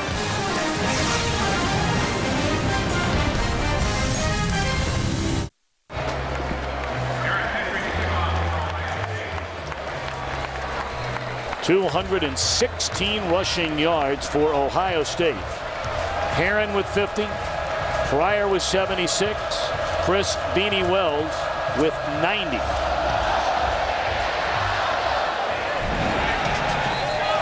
That one's good. Holy Moses, what a kick that was.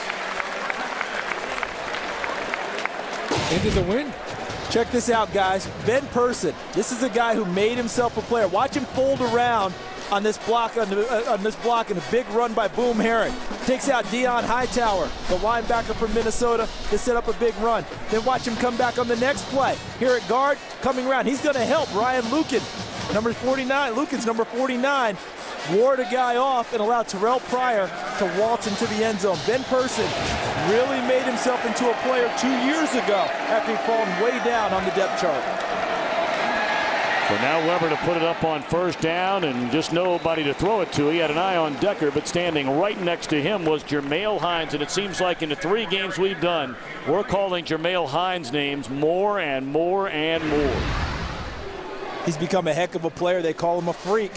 It's often an overused term as we look at the first 7 possessions for Minnesota. You have the 1 field goal, but look at this. Interception, fumble, before getting another field goal after a punt. They had only turned it over twice on the season prior to today. Weber on second down, and Williams wraps him up and throws him to the ground. He flat just ran over the guy. No moves, nothing. Brute strength, bull rushed him right back to the quarterback. Not bad for a true freshman. Number 43, Nathan Williams. He got on the field last week against Troy, getting more playing time, and you saw who assisted. Tom Brenneman, you pointed out this guy earlier. Curtis Terry, number 99, has been all over the field for Ohio State, offensively and defensively. Williams from Washington Courthouse, Ohio. There's another very famous Buckeye from that town. Art Schlichter. Gunned over the middle, and were it not for a tip, that would have been 3rd interception for Kurt Coleman. Do you get the feeling that Ohio State has new energy in this game right now? I think Jim Tressel challenged them at halftime. And Tom, I want to go back for a second on Herron's run and that touchdown. So much of attention to be given to Beanie Wells. Let's face it, the cupboard is not bare after him. And this was bracket coverage, Coach. You talked about this earlier, about double covering a guy. One guy underneath, number 7, Hines, and over the top, number 4, Kurt Coleman. That's the double coverage everyone's talking about. Bracket and know where that receiver is. What a beautiful punt by Kusek. And a fair catch is made by Ray Small at the 30. 49-yard punt.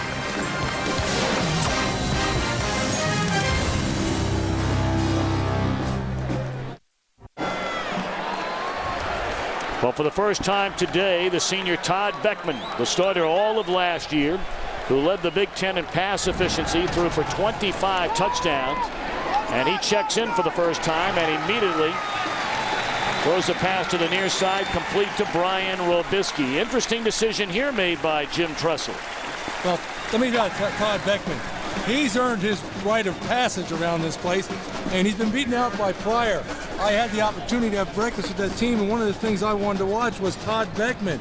I want to tell you, he's a leader. He sat at the captain's table. He was up front on the walk, positive attitude. He's about team. Good coach's son. Well, 13-3 as a starter. I mean, if that doesn't give you an idea about the pressure of playing quarterback at Ohio State University, I'm not sure there's any set of numbers or any kind of argument that could illustrate it any better than just that simple sentence. 13-3 as a starter and sitting on the bench. And you know what happens in places like this? People want to know what 3. Unfortunately for Todd Beckman, it was Illinois at the end of last year. which would have given them an undefeated Big Ten season, the national championship game against LSU, and then the high-powered, publicized game at USC. Beckman, good protection, and he's got a gun for an arm. Beautifully played by Simmons. Sanzenbacher, the intended target. Well put, Charles, and what they forget, how about the Michigan wins? Yep, they don't count those things. You know, once the losses pile up, people tend to look at the losses more than they do the positive wins. But look at this great play by Trey Simmons, number 15. The junior college transfer at corner closed on the ball so well and knocked it away from Sanzenbacher. Definitely more speed in the secondary now from Minnesota. They give it to Wells on second down, and that's a solid gain of close to 6 for Chris Wells. For OhioState to reach their full potential as an offense because of the players they have, I firmly believe they have to develop that consistent power run game that you're seeing right now. Did Wells just go over 100 yards, yes, guys? He did. 11th career 100-yard game. He had a pair of 200-yard games last year, including the 222 in terrible weather conditions, the victory at Michigan. Yeah, they couldn't throw the ball at all. He carried them literally that game. Beckman steps up. That is a first down to Brian Robisky to the 47. You know, despite the losses, the 3 losses we talked about, I mean, Todd Beckman still has a cannon for an arm. Ball gets there in a hurry, doesn't it? And let's not overlook one thing. Jim Tressel's an excellent coach. He knows the Buckeyes are going to need Todd Beckman going through this Big Ten schedule. Yes, no doubt about it. And I know they'll talk about in the post-game show, brought to you by Hotels.com. Beckman, great protection, and he is going down the middle of the field. That is a dangerous throw. Hardline, the intended receiver, although Small was right behind him, and it's knocked away. Tom, I've got to ask Coach this one because he's been through it. The thing about Todd Beckman, and boy, he stood in there and took a big one from Garrett Brown. As a backup quarterback now, he's used to being a starter. Sometimes you press a little trying to make bigger plays because you know your opportunities are limited, don't you? No doubt about it. Plus, he's a competitor. He's trying to win his job back. Exactly. He's trying to create a quarterback controversy. If he's the #1 guy and he knows he's the #1 guy, he probably doesn't throw that ball. Probably doesn't force it as much. Now trying to make big plays sometimes when they're not there. And look at this. This is what Jim Bowman talked about yesterday. Not becoming too obvious in what you're going to do. They let Beckman run the option there, and that's a pickup of 9. Well, they fooled me. I didn't see that coming. That's Bowles right there, the guy in the middle with the glasses. What this is a tendency breaker. And that's what Jim Bowman was telling us. We can't have when Terrell Pryor's in the game, everyone can't say, okay, he's a runner. We know we'll play for those plays. When Beckman's in the game, he won't run it at all. Just break tendency every now and then to force the defense to prepare for everything. 2 downs, you get a first here, Charles. Definitely. They got pointed at each other up front. Did Brian Browning move as they're pointing, or is Minnesota the ones offside? Ball start. Offense, number 70. 5 yards. The down remains 3rd. And as a coach, your reaction is, you have got to be kidding. Because now you're right there. Yep. Because now what's happened is now you're not in that 2 downs to get a first down. I got to get it awful close. If I don't get any yards, I'm going to punt it away. 3rd and 2 becomes 3rd and 7, and now Beckman out of the shotgun. Throws the other side, and it's caught by Robisky. And that is a first down to the 29-yard line. Tom, what did you say? A cannon for an arm. He rolls right and threw all the way back to the open field to the flat. Not many guys can do that. And how about this route by Brian Robisky? Because, again, as a receiver, you have to know where the chains are, right? We always hear that. But he knew enough to push the route deep enough so that when he broke it back and made the catch, he was still beyond the first down marker. Well done by Brian Robisky. So Beckman, his first series at quarterback. And that's an incomplete pass. Has taken Ohio State down to the Minnesota 27-yard line. Vandesteeg putting the hit that time on Beckman. Hard to throw the ball accurately when your feet aren't clean in the pocket, meaning you're not able to step fully into the throw and deliver. And on that play, Willie Vandestieg was in the face of Todd Beckman, didn't allow him to complete his delivery. Well, they were expecting a run. They were in an 8-man front, and Vandestieg just beat the guy who was blocking him all by himself. He's all Big Ten 2 years ago before a broken wrist limited him last year. Short drop, quick throw. And it's in and out of the hands of DeVere Posey. A 3rd down and 10 upcoming for Ohio State. Great recruiting story about Vandestieg. When I went to visit him in his home out in Glencoe, Silver Lake. That's a nice play there by the corner coach, breaking that one up. His mom, who I love, told me that when he was younger, he broke both arms riding a motorcycle, like motorsport. Yeah. And she said, I told him, sell the motorcycle, take up a safe sport. Take up football. Mom was the same one who encouraged him to play last year with a broken wrist. Robisky trying to cut it back to the inside and is about 3 yards short of a first down to the 20. You know what the crowd will want? Oh, yeah, they want him to go for it. And it looks like Jim Tressel's thinking about it. He's going for it. See, I think with the way his defense is playing, this isn't as much of a gamble. I don't think it's any gamble. Because they've limited him so well. You see Robisky, he's right around, catches the ball to 21, cuts it back, and ends up about the same place he caught the ball. Wait, 10-6, it's a gamble. 14-6 is a gamble. 27-6, go for it. Yeah, they've limited him to 2 field goals thus far. I've got a lot of confidence in the defense if I'm Jim Tressel. The 4-receiver set. And it looked like a false start again, this time on Jim Cordles. False start, offense number 75. 5 yards. The down remains 4. And they called on Alex Boone. I think it could have been Boone or Cordell, Tom, because I saw them both kind of, I definitely saw Cordell moving. But what they did was Minnesota, as they've been doing, as coaches outlined throughout the game, they're running at you, changing their look, and they ran at them like they were going to blitz, and that caused the offensive lineman to flinch. 43-yard field goal try for Ryan Pretorius. Out of the hold of John Toma. And that one is no good, wide left. Let's go back to that 4th down when they were going for it. People might say, why are you doing it? It's a great learning experience for those players. We'll get back to that in a minute. 27-6, Ohio State. We'll find out what it takes to be a football player in the Big Ten. Go behind the scenes with Ron Zook and the Illini on Illinois Football The Journey. Tuesday at 9:30 Eastern on the Big Ten Network. Tom, let me go back to the point I was talking about, a great learning experience. I know how Jim Tressel coaches. Now, they got the penalty there, but he'll go back and he'll say, okay, we're going for it on 4th and 2, fellas. Here we are against Michigan. We're not leading by 27-6. We're behind, and we need to score. We need to pick it up. He'll use that, and he'll get their attention. A teaching moment.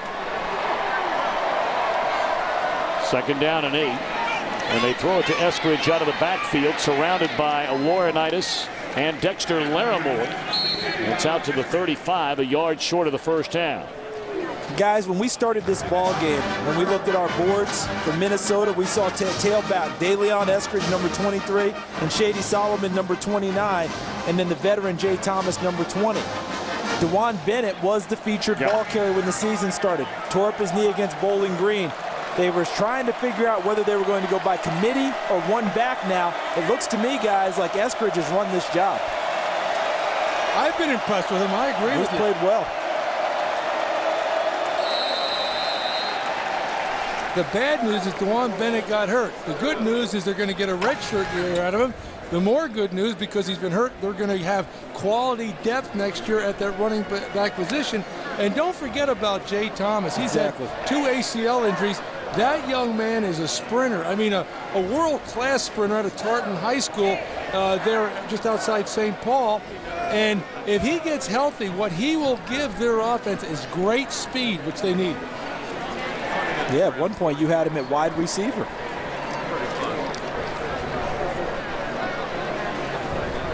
Take a look at our Liberty Mutual Alumni Spotlight. Vlade Janowieski, Ohio State place kicker in the late 70s, early 80s. 41 field goals, 4th all time at Ohio State. Lives in Columbus, owns his own deli, Easy Living Deli. We understand that some of the guys on our crew had lunch over there yesterday. They have partaken. Did they get to sign the goalpost like I did there? That's a great question, because you got to be able to sign the goalpost. What kicker who owns a place wouldn't have a goalpost? 3rd down and a yard after the timeout.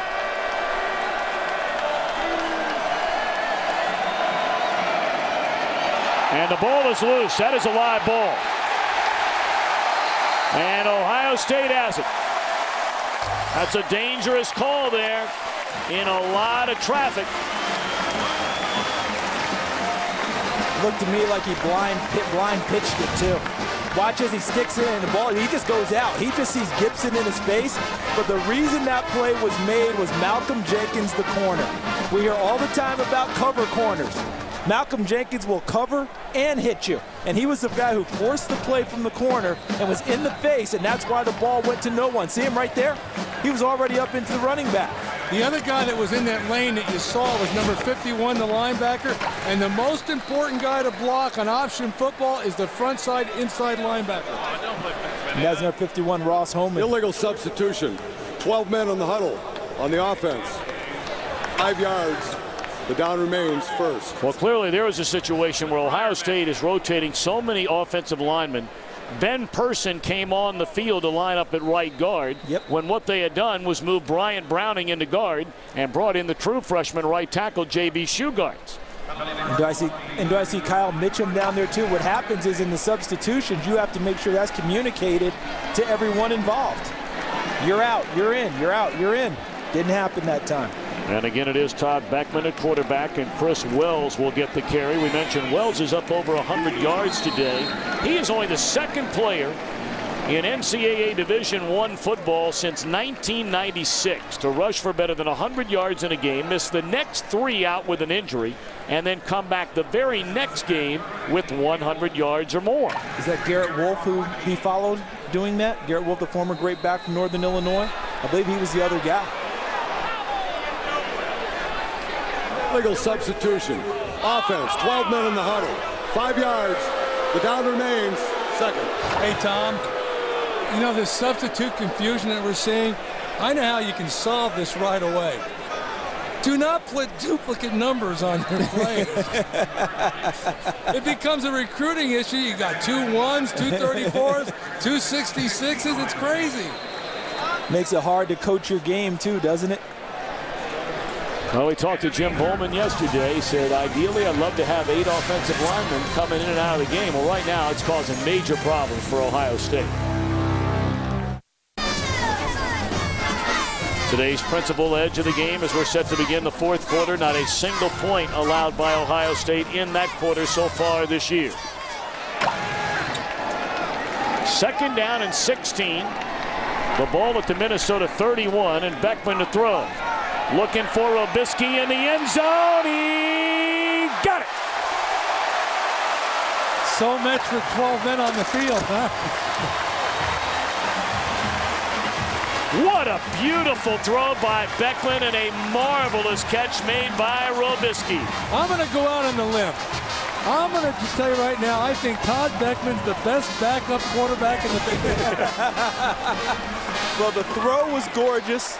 But look at how Robisky wrapped around on the route and ends up bringing it in one-handed. Just last week, he reached for a pass one-handed with Terrell Pryor and didn't get it extended and catch it. This week, because he had to, the one-handed catch worked out very well for him. Point after is good by Pretorius. Yeah, if this was pro football, someone would be trading for him. Robisky 8 catches, 90 yards, a couple of touchdowns. Let's send it back to Chicago and check in with Dave Revson. Okay, Tom, a little bit more competitive game going on in Bloomington, Michigan State and Indiana. Kellen Lewis back in there for the Hoosiers, hitting Marcus Thigpen, breaks a tackle, and he's gone. 79 yards, his 3rd TD of the game. Hoosiers back within 5, guys. That's a good-looking game right there. Not only that, that's how you best utilize Marcus in Indiana. He was formerly a wide receiver. They moved him to running back.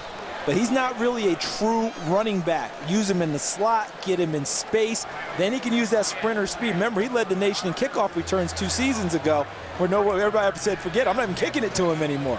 Needless to say, Coach Bill Lynch, great job regrouping your team after that loss to Ball State a week ago. Well, Petrie to kick it off. 4th quarter just underway. A touchdown pass from Beckman to Robisky.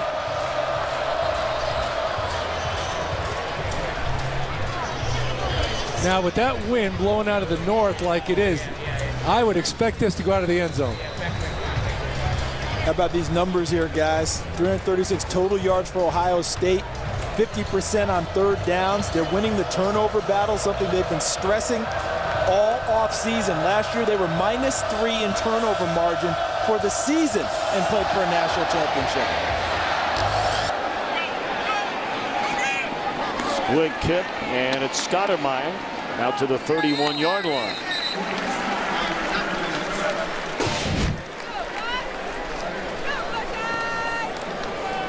Good protection. But look how he wraps around at the end of the route. For those who think Brian Robisky can't run, how about that little burst at the end?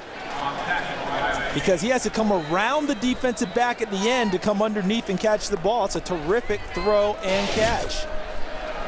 Good hands. And make no mistake, Todd Beckman has a lot of fans as far as teammates is concerned. I mean, I'm not sure you're going to meet a nicer young man than Beckman, as there's Decker, and he's close to a 1st down out to the 41-yard line. I mean, many of the players, they understand the situation. Terrell Pryor is just an extraordinarily talented young player, and right now should be the quarterback. But Todd Beckman is a guy that has unbelievable respect from his teammates. A lot of guys are cheering for him right now after that last play. He's a captain, and he's still, as Coach Mason outlined, still conducting himself well as a captain, and we'll finish that after this play. Well, I'm just going to reiterate with you guys. Let's not forget, you're talking about a team that returns 20 starters. Beckman was the quarterback. They played in the national championship game last year. As they say, how bad can it be? Yeah, then they get a lot of criticism because they didn't win and they didn't play well. How about all those other teams didn't get there? Here's the thing to remember. When Terrell Pryor signed with Ohio State, he asked for Todd Beckman's phone number, and Todd Beckman welcomed him with open arms, helped him, roomed with him in fall camp. Now Terrell Pryor is returning the favor by being gracious to Todd Beckman in how this is going. He will be Todd Beckman's biggest fan today. Eskridge still on his feet, close to another 1st down at the Ohio State 49-yard line. Let's check in downstairs with Carissa Thompson. Well, guys, I've been over here on the Minnesota sideline and observing a very frustrated Adam Weber. Charles and I were talking about this before the game. Adam Weber and his offensive coordinator, Mike Dunbar, spent a lot of time together in the offseason watching every single game from last year, analyzing and going over every single play as a way to prepare for this season. And so, Coach, I throw the question to you. I have a feeling he'll be watching this game twice. Probably tonight.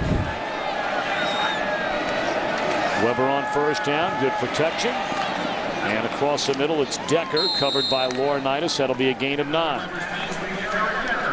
Isn't he something, guys? Everyone knows if you play Minnesota, Eric Decker is going to get the bulk of passes. Remember this, last year he caught 25% of all passes for Minnesota players.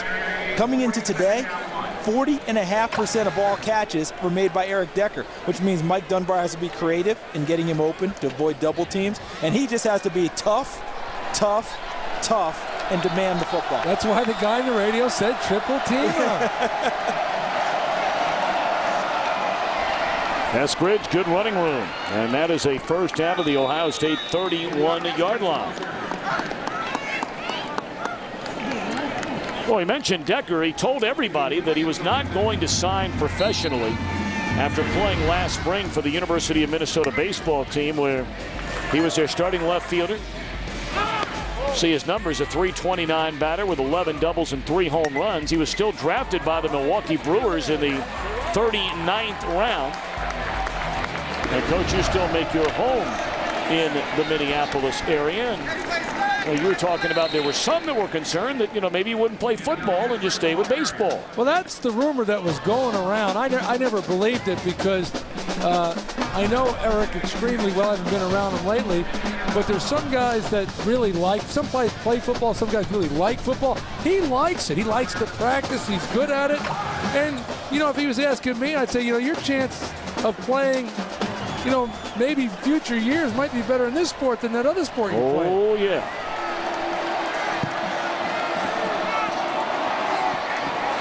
Eskridge had not even turned around, and the ball was right by him, covered by Ross Holman. Well, we take a look ahead to next week on the Big Ten Network, and we'll see the Golden Gophers playing their final season, of course, at the Metrodome in downtown Minneapolis. We'll be hosting Indiana. And in saying that, wait till you guys see the new stadium, the TCF Stadium. It's spectacular. Better than anything that I would have imagined. You had a lot to do with that stadium finally becoming a reality. Well, I would hope so.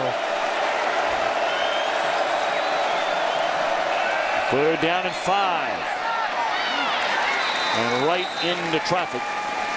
And an eye on number 81, Ralph Spry. I might add the CEO, chairman of TCF Bank, Bill Cooper, who made the decision to get the naming rights to that stadium. He's here at the game today. He texts me and he wants me to stop by his tailgate. And you know what? Anybody gives that type of money for a college stadium, I'm going to stop by. You know it's going to be a good tailgate. You know that. You see Adam Weber's numbers, 15 of 25 today, 110 yards, and an interception down from his normal production. But you got to give all the credit to the Ohio State defense. Trying to pitch a shutout in the 4th quarter as they have all year. 4th down, Weber throws, and it is caught by Eskridge out of the backfield. He beat Laurinaitis. Second time they've run that play, that little divide play. They didn't have 2-on-1. They had Laurinaitis going out on him, but there's a good conversion.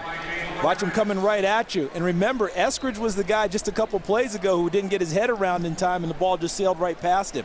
A freshman getting better and better in the pass game. Very nicely thrown football, too. Put it right in the outside part, caught it and turned upfield. I got a trivia question after this play for you, Charles. Looking forward to it. Nice run. Indeed it is. Down to the 15-yard line, a gain of nearly 5. James Laurinaitis, Defensive Player of the Year, played at Wayzata High School, which is the high school where my kids went. Great player. Name another great player that played for that high school. Guy, I think he wears a star on his helmet, Marion Barber. I knew you'd know that. Marion Barber, Wayzata. How's that for a ball club? Marion Barber III. His father was a heck of a football player, too. Great player. Now he's got a brother who's a rookie in the NFL. Dom. Solomon with a carry this time, and he is tackled at the 12-yard line. Of course, much was made last year about players like Malcolm Jenkins, Brian Robisky, and of course James Laurinaitis about passing up the riches of the NFL to come back and play one more season at Ohio State. We asked James Laurinaitis about that yesterday. Playing for the Scarlet and Gray and the tradition we have, of guys like Randy Gradishar, Chris Spielman, Katzenmoyer, Hawk, these legends, and when you get to be a part of something special like that, you don't want to leave it. You don't want to take it for granted. Stay as long as you can in it, and hopefully this last year is a memorable one. False start, offense, 5 yards. The down remains 3rd. Coach, I want to ask you, you recruited James Laurinaitis. In fact, if I'm not mistaken, he had actually committed to Minnesota during his junior year, changed his mind, went to Ohio State. That must have been a tough one to swallow. Well, it was, because besides being a great football player and an in-state player, a great kid, people say, well, did you get mad? No, I really want kids to go where they really wanted. And he decided to come down here. Ohio State did a good job of talking him to taking a look. He liked what he saw, and he went. What are you going to do? 11 tackles today for the guy they call the little animal. Under pressure as Weber steps away from it, walks into a little bit more, and now lofts it to the end zone. And in the back of the end zone, it's incomplete. Well, that's a nice job by Weber to keep it alive. Keep it alive. Keep your poise. Keep your eyes downfield. We spent a lot of time today talking about Terrell Pryor and his ability to be Houdini. And right there, Lawrence Wilson, lucky there was no penalty for a blow to the head against the quarterback. Gets away from it, steps and just a little bit too long with the pass, because if he's able to feather it in there, it's a touchdown. 2 receivers were behind the secondary. Great job keeping the play alive by Adam Weber. 4th and 8. They need to get to the 9.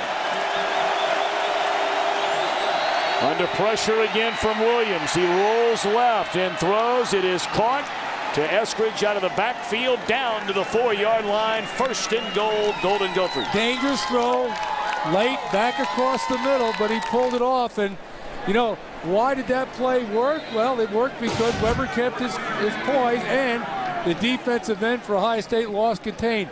You cannot let a guy of Weber's quarterback ability out on the perimeter. And it's a lot less dangerous throw on 4th and 8, Coach, because you got to complete the play. You got to find a way to make it happen. You got to throw it, and it's a nice job by Weber.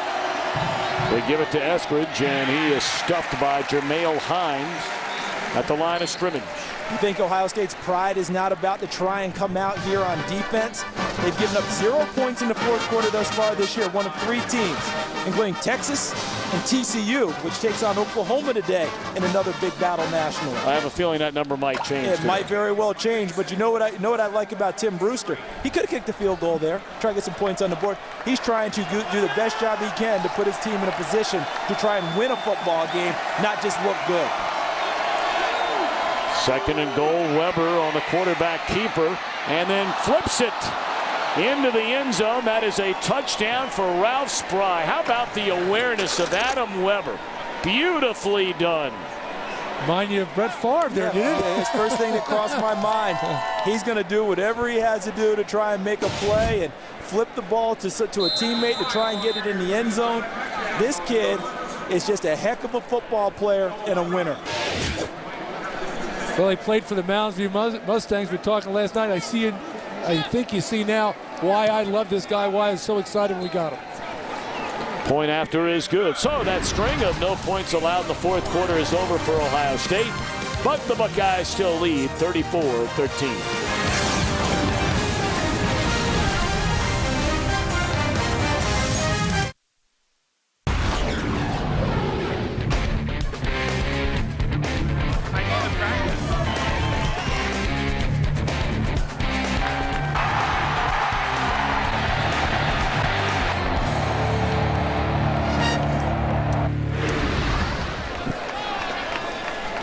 Big Ten football began in 1896. Ohio State was not part of the conference initially. Minnesota was there. This is the 125th season of college football at the University of Minnesota.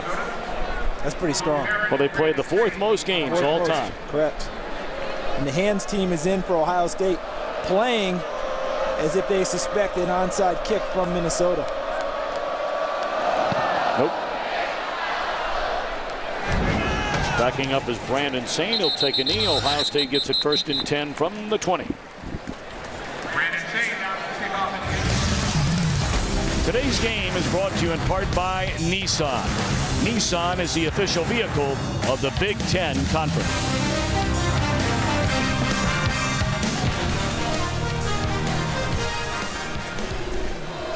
(34-13) with 8:24 to play in Columbus.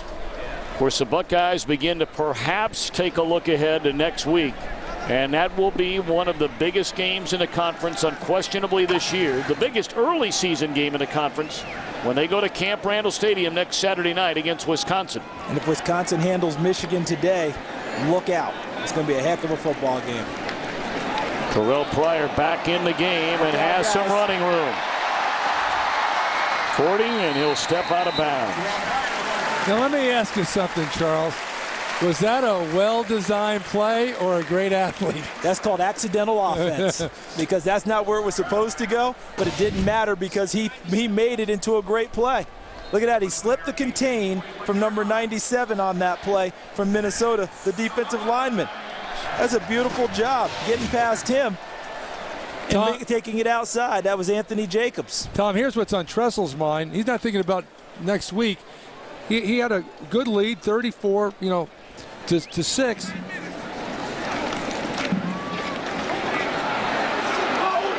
Pryor having a late lunch back there, and then he just levels a hit on the Minnesota defender and knocks him 10 yards out of bounds. I've never seen a quarterback get called for unnecessary roughness, but that might have qualified there. My point was that they're leading 34-6, and they've had some criticism. They don't think they've been playing very well. They had this game right in hand. They'd hate to give up another score again. They need to start building some momentum, and I think that's why you see Pryor back in the game. Of course, a flag will nullify that run. During the play, holding, number 3 offense. 10 yards from the previous spot. Repeat the down. I also think it's just part of Jim Tressel understanding that you need to continue to grow and mature your quarterback.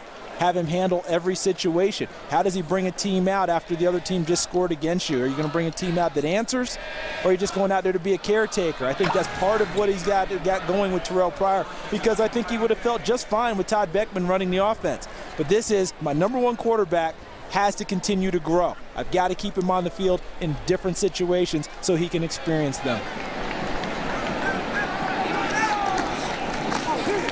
Brandon Sane barely getting back to the line of scrimmage. You saw Pryor there deliver that hit at the end of the play and knocking the Minnesota defender out of bounds by about 8 or 10 yards. Of course, everybody loves to see it. Fans love seeing that kind of thing, tough guy football. But I got to believe after this game, maybe tomorrow, Jim Tressel's going to say, Terrell, I love your attitude. That is your right throwing shoulder. I don't want to see it again unless you got to get that extra yard to cash in on the 4th down. Well, I would probably put it like, say, Terrell, I'm moving you to linebacker. He'd say, what? I said, well, you're playing quarterback like linebacker. You might as well move on over there. Message received. 2nd down and 18 for Pryor, and steps right into a sack, or did he? Just throws the ball away. But is he in the tackle box? I mean, that's the question. Is he or is he not? Because he did throw it past the line of scrimmage. So if he's not in the tackle box, it can't be intentional grounding. It's Nathan Triplett who had a hold of it. Great play by Triplett. Look at him play off of Sane. Now he's got him wrapped up. He's not down, and he throws the ball. The key to me is he within the tackle box area? Because otherwise, that should be intentional grounding. There's no one even close to being a receiver in that area. I think he was way outside it. And that's why the flag didn't go down. That's what the referee determined. Once the ball crossed the line of scrimmage, the intentional grounding was off because he was out of the tackle box area. Catch is made by Lamar Thomas, the freshman out of Fort Washington, Maryland, and now Ohio State will be forced to punt it away, and it gives us a chance to punt it back to Chicago to Dave Revson. Okay, Tom, we'll update you on Northwestern and Iowa. The Cats have moved into the lead. C.J. Bechet to Eric Peterman here. 2-point conversion failed after they missed an extra point earlier. 22-17, though, Wildcats. Boy, they are not happy in Iowa. At Kinnick Stadium. They used to be almost unbeatable there. Northwestern tried to get off to a 5-0 start. And, of course, Pat Fitzgerald, their head coach, you and I were talking about this, Charles, before the game. He will be inducted into the College Football Hall of Fame next summer. Yes. What a punt by Trapasso. Sending Sherrills all the way back to the 5, but pretty good return, getting out to the 20. Marcus Sherrills is the younger brother of Mike Sherrills, who was their captain last year.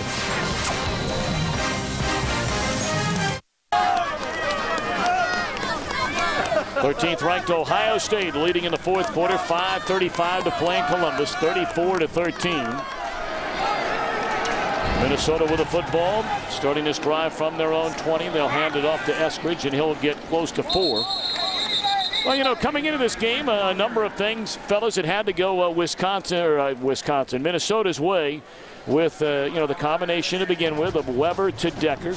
Now, thus far, those two have hooked up 5 times for 52 yards, but they haven't been the back-breaking plays against Ohio State. We talked about paging the bomb squad for Ohio State, meaning diffuse the explosive plays. They've done a good job of that. I think the longest gain, 21 yards thus far on one play by Minnesota.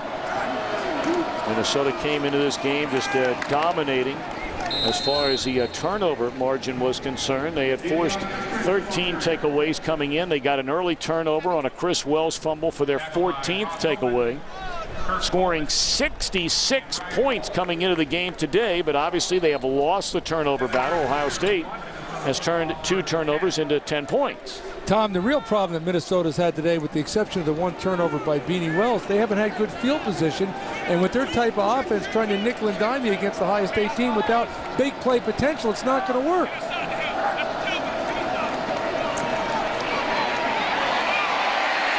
Weber able to get it away. There is a penalty flag down as Holman and Bryan Roll are on the stop.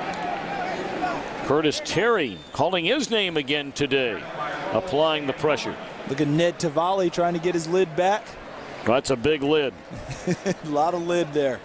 Ned comes from Cretin-Durham High School. You talk about some great athletes that have come out of there. Joe Maurer, the great catcher for the Twins. Paul Molitor played there. Illegal formation. Not enough men on the line of scrimmage. Offense. Penalty is declined. Second down. Did Chris Wenke come out of there? Chris Wenke's from there. Mike Floyd, the receiver for Notre Dame's from there. Well, how about those Minnesota Twins, Glenn Mason, back in your hometown now of Minneapolis?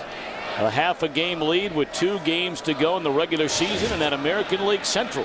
It's awful hot, isn't it? You know, everybody's excited about that in playoffs.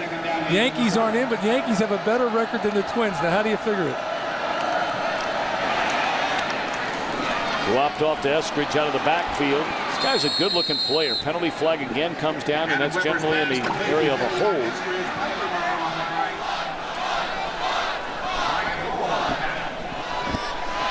It's a well-designed screenplay, too. Maybe the penalty is part of the reason why. Roughing the passer, 99 defense, 15 yards from the end of the run, automatic first down. I mean, that was a well-designed play from Mike Dunbar. Look how it's executed by Adam Weber. Yeah, definitely taking the shot when it was way too late. Ball's already gone. Another 2 steps before Curtis Terry knocks him down. We'll join Mike Hall as he and his crew will take you around the conference each week with some fun. Next week at Michigan State on Big Ten Friday Night Tailgate, 8:30 p.m. Eastern, only on the Big Ten Network. And Carissa Thompson is always on hand for that as well. Our colleague handles all the big business. Indeed.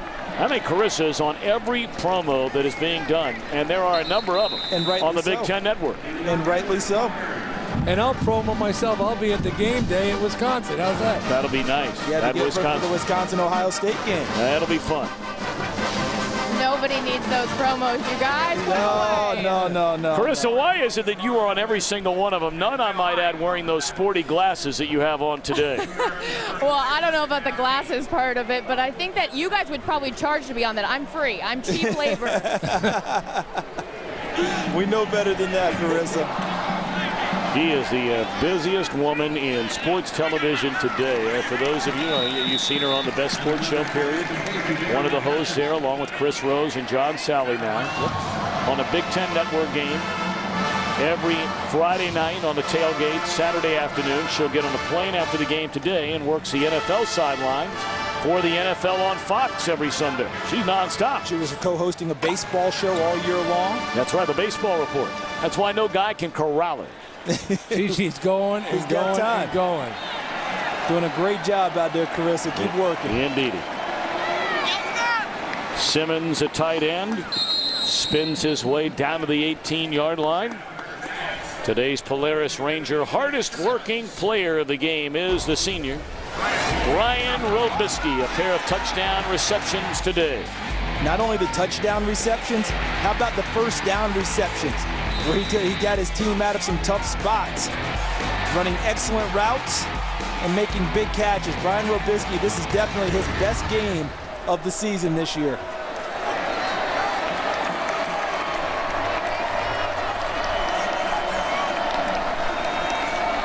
Weber looking to the end zone, and the throw is high. Tom, let's face it, you know, as this game goes, there's just a little over 2 minutes, and then you start looking forward to next week, and as you look at this game, Minnesota Gophers have kept fighting, executing their offense. If anything, they've gotten better as we've gone, and all of a sudden, what's happened to Ohio State? Someone's trying to build momentum. Let's face it, they put another score in here and get the 20th point. It's like, what are we doing? It won't feel right. It'll be a win for Ohio State, but it won't feel right. But all credit to Minnesota for continuing with doing what they're doing. They're looking ahead to next week by playing very, very well down the stretch. Now, the other thing to keep in mind with Ohio State, They do have a number of backups on the field, trying to get some experience. They've done that for about the last 3 drives on defense, letting some guys play through it. You know, they haven't run the starters back out there in total. But I like the fight that Minnesota is showing, Coach. I like what they're doing, playing this thing to the end and getting themselves ready to go home next week and take on an Indiana team that they believe they've got a very good shot at. Couldn't agree with you more, Charles. Well, it's a game at home you got to win. That's right. Yep. If you want to get the postseason competition, take care of the home field. Nice coverage there. Oh, amazingly enough, Tom Brenneman, that's that number 7 guy. Jameel Hines. You're not Boy, lying. is he a player. He really is, out of the same high school of many Ohio State greats. Of course, the head coach at Glenville High School outside of Cleveland is Ted Illegal Yin, senior. formation, not enough men on the line of scrimmage. The penalty is declined.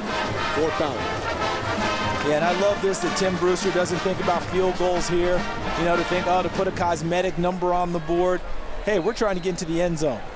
That's what he preaches to his team all the time, and he lives it by allowing them to go for it in this situation. Late substitution on defense.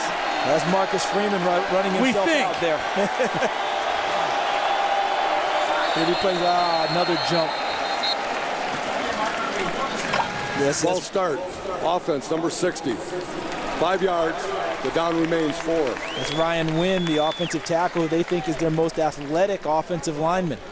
When we were recruiting him, I couldn't agree more. You watched him on high school film. He could move his feet. And, you know, there's a contrast between offensive linemen that you see at Minnesota today and at Ohio State. They're both 300 plus.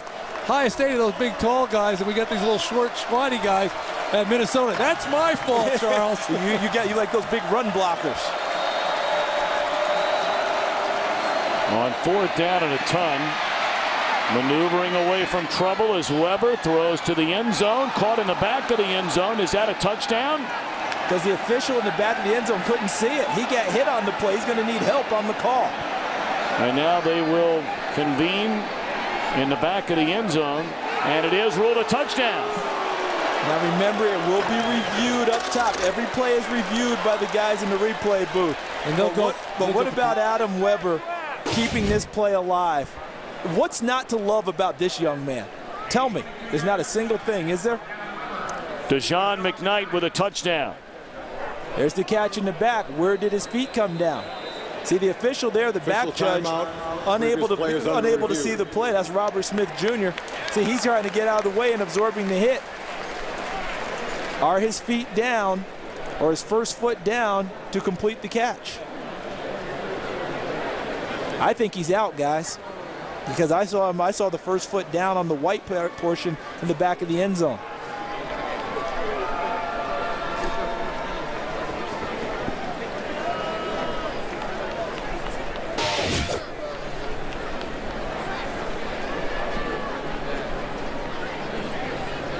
McKnight hoping that this holds up, but I think it's questionable that it will. I talked about field position before. You know, if you don't have good field position on offense, it's awful hard to drive it all the way down the field unless you get a big play or a defensive penalty. Both times Minnesota has driven the ball, defensive penalties on Ohio State. Keeping the drive alive. Here's what we saw initially, how we saw the play the first time. The throw. Here's the catch. Look at the back of the end zone. After review, video confirms the ruling on the field. He had a foot inbounds, touchdown. So the touchdown, so they're saying the inside foot was down when the ball was caught because the outside foot came down outside and on the white portion of the field. So it does stand as confirmed, touchdown for Minnesota. And what a great job by Adam Weber keeping that alive. Deshaun McKnight with a touchdown reception from Weber on 4th down. And it looks like they are going to go for the 2-point conversion. And you win your Big Ten opener, but you have a sour taste in your mouth. And Ohio State. You know why? First. Too many men on the field. They had a substitution issue on defense about the 2-point conversion. Well, Charles, you mentioned it. So many, second and third teamers on the depth chart for Ohio State have been in the game here defensively. That takes nothing away from what Minnesota has done offensively these last 2 drives, culminating in touchdowns. And you know what happens sometimes, Tom, is that when you have a number of substitutes in the game, when a score happens or a special teams play occurs, the backups forget that they're not supposed to be in, because normally no one really substitutes on special teams. You don't substitute at all on special teams unless a guy's hurt. That's why, as a coach, you're a little hesitant to mass substitute, because all of a sudden the guys that have been playing, they go sit on the bench and they want to know where the hot dogs and Coke are, and then all of a sudden you want them back in the game, and it's mass confusion. You know, there's not 12 men on that bench, there's 115. Exactly. Coming up next, a Big Ten Football Saturday postgame show presented by Hotels.com, your source for highlights and analysis from all of today's Big Ten action. And there are some close games going on right now. At last check, I-1 Northwestern locked up in a good one in the fourth quarter at Kinnick Stadium. Don't forget Michigan State at Indiana. Yep. The two-point conversion is good on the throw to Decker. And that makes it a 34-21 game with 1:13 left. Hats off to this Golden Gopher club. They're playing hard.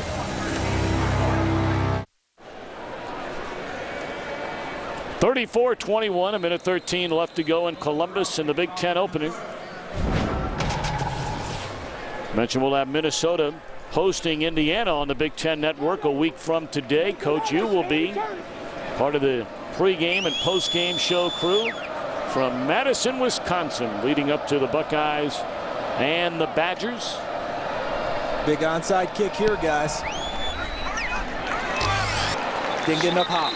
Samson Bacher fielding it cleanly.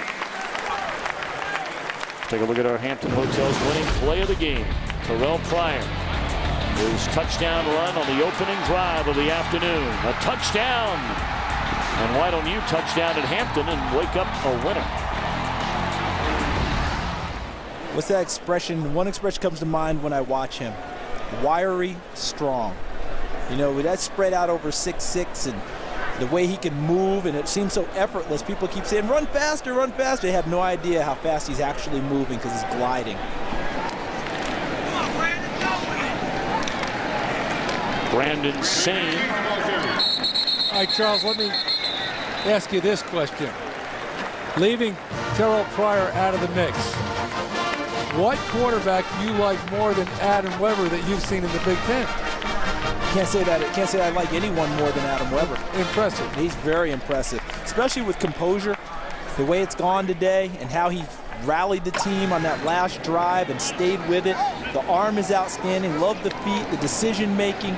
You know, a lot of poise out there. Can't say I like anyone better than I like Adam Weber. Joe Bowserman's in the game now for Ohio State. You know, Coach, I asked you, did you think when you recruited Adam Weber to come to Minnesota, he'd be this kind of a player? You said when he first got there, he's very nervous. So nervous he could barely call plays in a huddle. Not only that, sometimes he'd call the snap count we didn't even have that they used in high school. They just settled down, and it was funny when recruiting. The hardest part of recruiting was I had to convince his mother that I was recruiting him as a quarterback. She thought that everybody was telling her, you know, they're going to recruit him and they're going to switch him to safety. I said, you see how he throws the ball? He's not going to safety here. Hey, by the way, that two-point conversion, the pass was made by Mike Masajowski. Worth noting because he grew up about 3 miles down the road. Yes, down he's a Columbus kid. Yep. I understand that his father is an Ohio State grad, and his dad played for a while in the NFL up Arlington High School right here in Columbus. That's the same high school where Jack Nicklaus went. That'll work. The Golden Bears is the school nickname.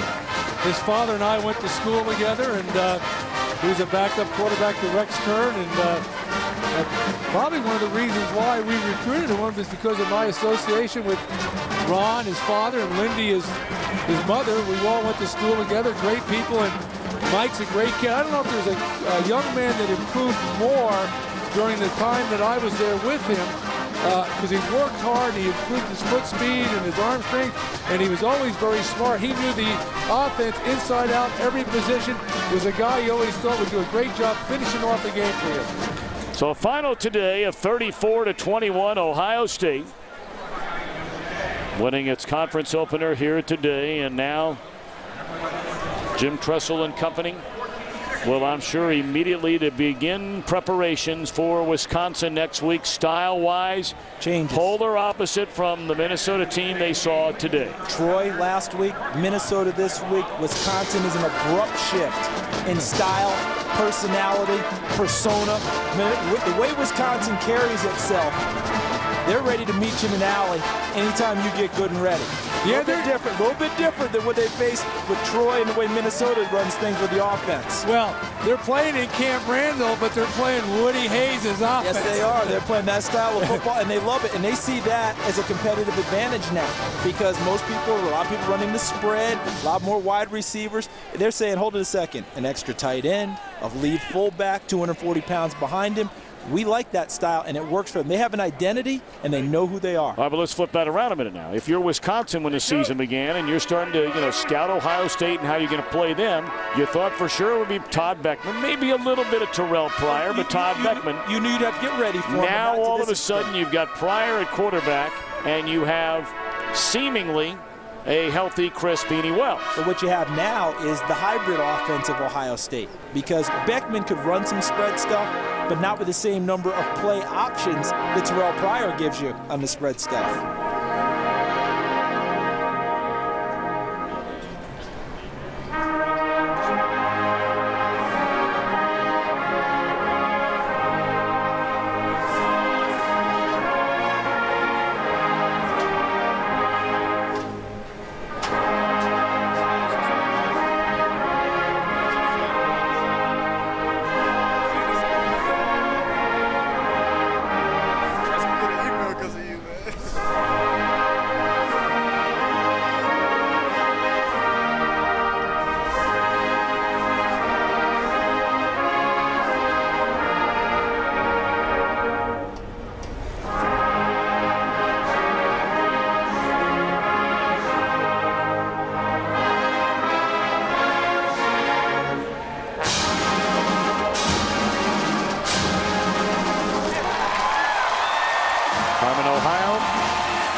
Tom, we might mention first game the students are back. Quarter system here. Good to see them back, isn't it? Whole different atmosphere. Whole different atmosphere is right. Well, a busy day for you today. I mean, I hope you've enjoyed it. I'm sure it wasn't the easiest spot in the world to be in. 10 years as head coach in Minnesota, honorary captain for your alma mater today, Ohio State. Let's check in with Carissa Thompson. All right, Coach, you told me that you wanted your team to find some consistency. Did you find that from them in the second half? Well, the third quarter was pretty good. Our fourth quarter, we were substituting a lot and probably didn't play as consistent as we could have, but it was a good win, and we appreciate your colleague, Glenn Mason, being our honorary captain. That's right. Glenn's up in the booth. From one coach to another, you got a big game ahead of you next week. Sure do. How do you prepare your team for that? Wisconsin is a great football team, and we've got to be much, much better, and we're away from home. Camp Randall's a fun place to be, so we're looking forward to it. How nice is it to have all your weapons back? Well, we're getting there. We're getting there. Okay. Appreciate the time. Thanks, Coach. Tom, send it back up to you. All right, Carissa, thank you very much. Jim Tressel even throws out your name in the post-game comments. Well, it cost me a few bucks, but he got it done, you know. Beanie-Wells is standing by with Carissa. Let's go back down there. Describe to me how it felt to just be back out there. You had to be thrilled. You've been out 3 weeks. I was so excited. I was telling my teammates the other day I was feeling like a caged animal because I wanted to play so bad the past 3 weeks. You had to stand on that sideline and watch Terrell Pryor. What was it like for you playing out there with him? It was great. It's so exciting just to have us two in the backfield. You know, he's a tremendous athlete. I mean, he has a great work ethic. I'm so proud of him. You guys could put together your own highlight reel. Nice hurdle out there. I think the track coach wants you to be on the track team. Yeah, I mean, I just seen the guy coming, and I know with these huge shoes on, I couldn't make a move, so I had to jump. Yeah, how'd your foot feel overall? It felt pretty good today, but it was kind of rough running these big shoes. You got a big game next week against Wisconsin. How do you guys prepare? You know, just take it one step at a time. You know, we'll get back in the study room and, you know, get after it. Just nice to be back. Oh yeah, it's great. All right, thank you. Tom, send it back up to you. All right, Carissa, congratulations, Chris Wells, on your return, and boy, he looked pretty good today. He certainly did, and you know, once he got past the early rust with the ball security and all that, he was still finishing runs, the hurdling over the player. You could tell he was excited about being back. Looked good to me, I'll tell you that.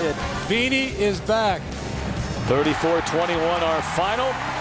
Ohio State, Wisconsin next week. We will be in Minneapolis for the Hoosiers and the Golden Gophers. For our entire crew, Tom Brenneman, thanks for joining us. Let's go back to Chicago to Dave Revson.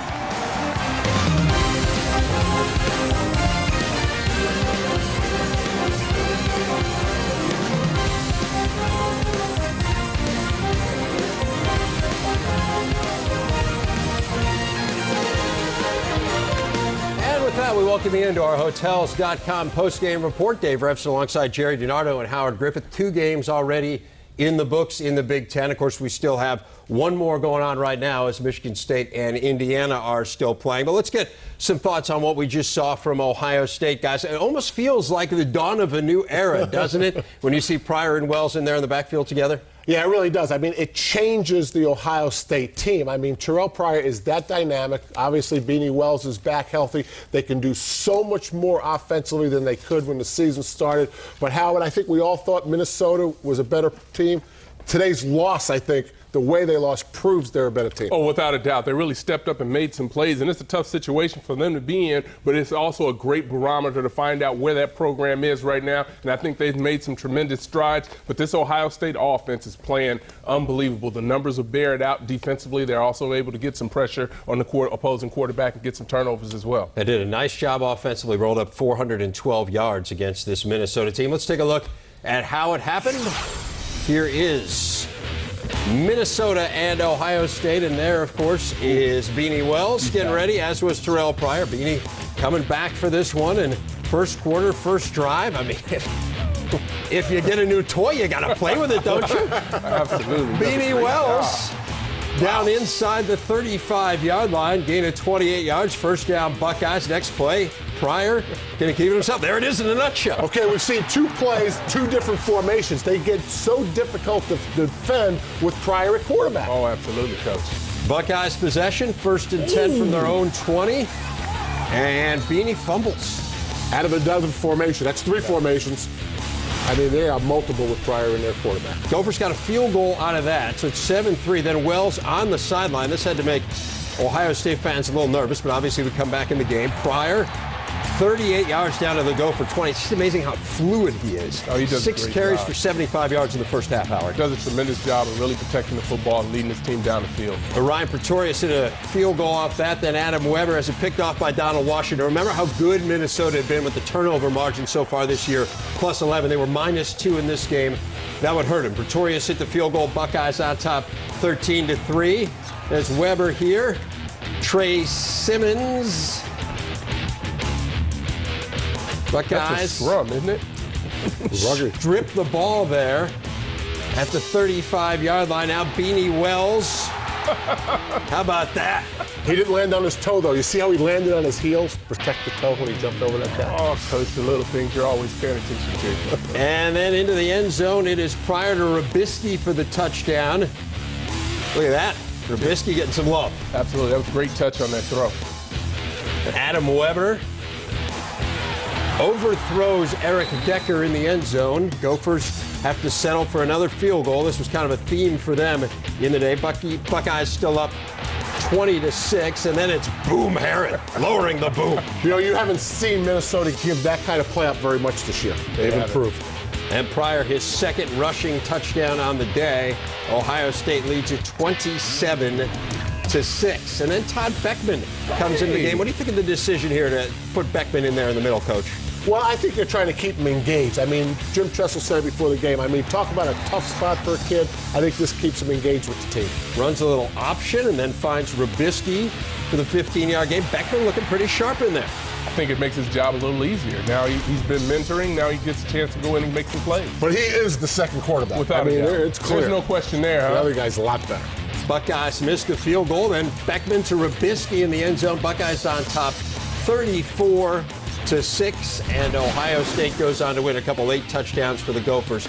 34-21 is the final. In this one, you see some pretty good numbers from Weber. Again, though, the turnover is a big part of the game for Minnesota. But Ohio State, again, guys, just too powerful both offensively and defensively for the Gophers. They come out of there with the win. It's clear that it's an improved Minnesota team. Let's talk about the Buckeyes, though, first, Howard. And what do you think of this Ohio State offense now that we've seen it with all the parts in place? Well, it's going to be a lot of fun to watch this team really operate, especially now that they're getting the passing game going. Rubisky's obviously feeling a lot better. He made a great catch at the end. I think this is an offense that's going to be high-powered, and they're going to give, I think, Penn State, who we thought had a dynamic offense, now you couple what Ohio State is doing, this is going to be an interesting year to really watch those two teams offensively. Yeah, I think the best way to think about Ohio State's offense is to think if you're a defensive coordinator and you're trying to defend the Ohio State team now with Pryor and Beanie Wells in the game. It's very difficult because they can line up in multiple different formations. Here's a one-back attack where they've got the fullback cheated up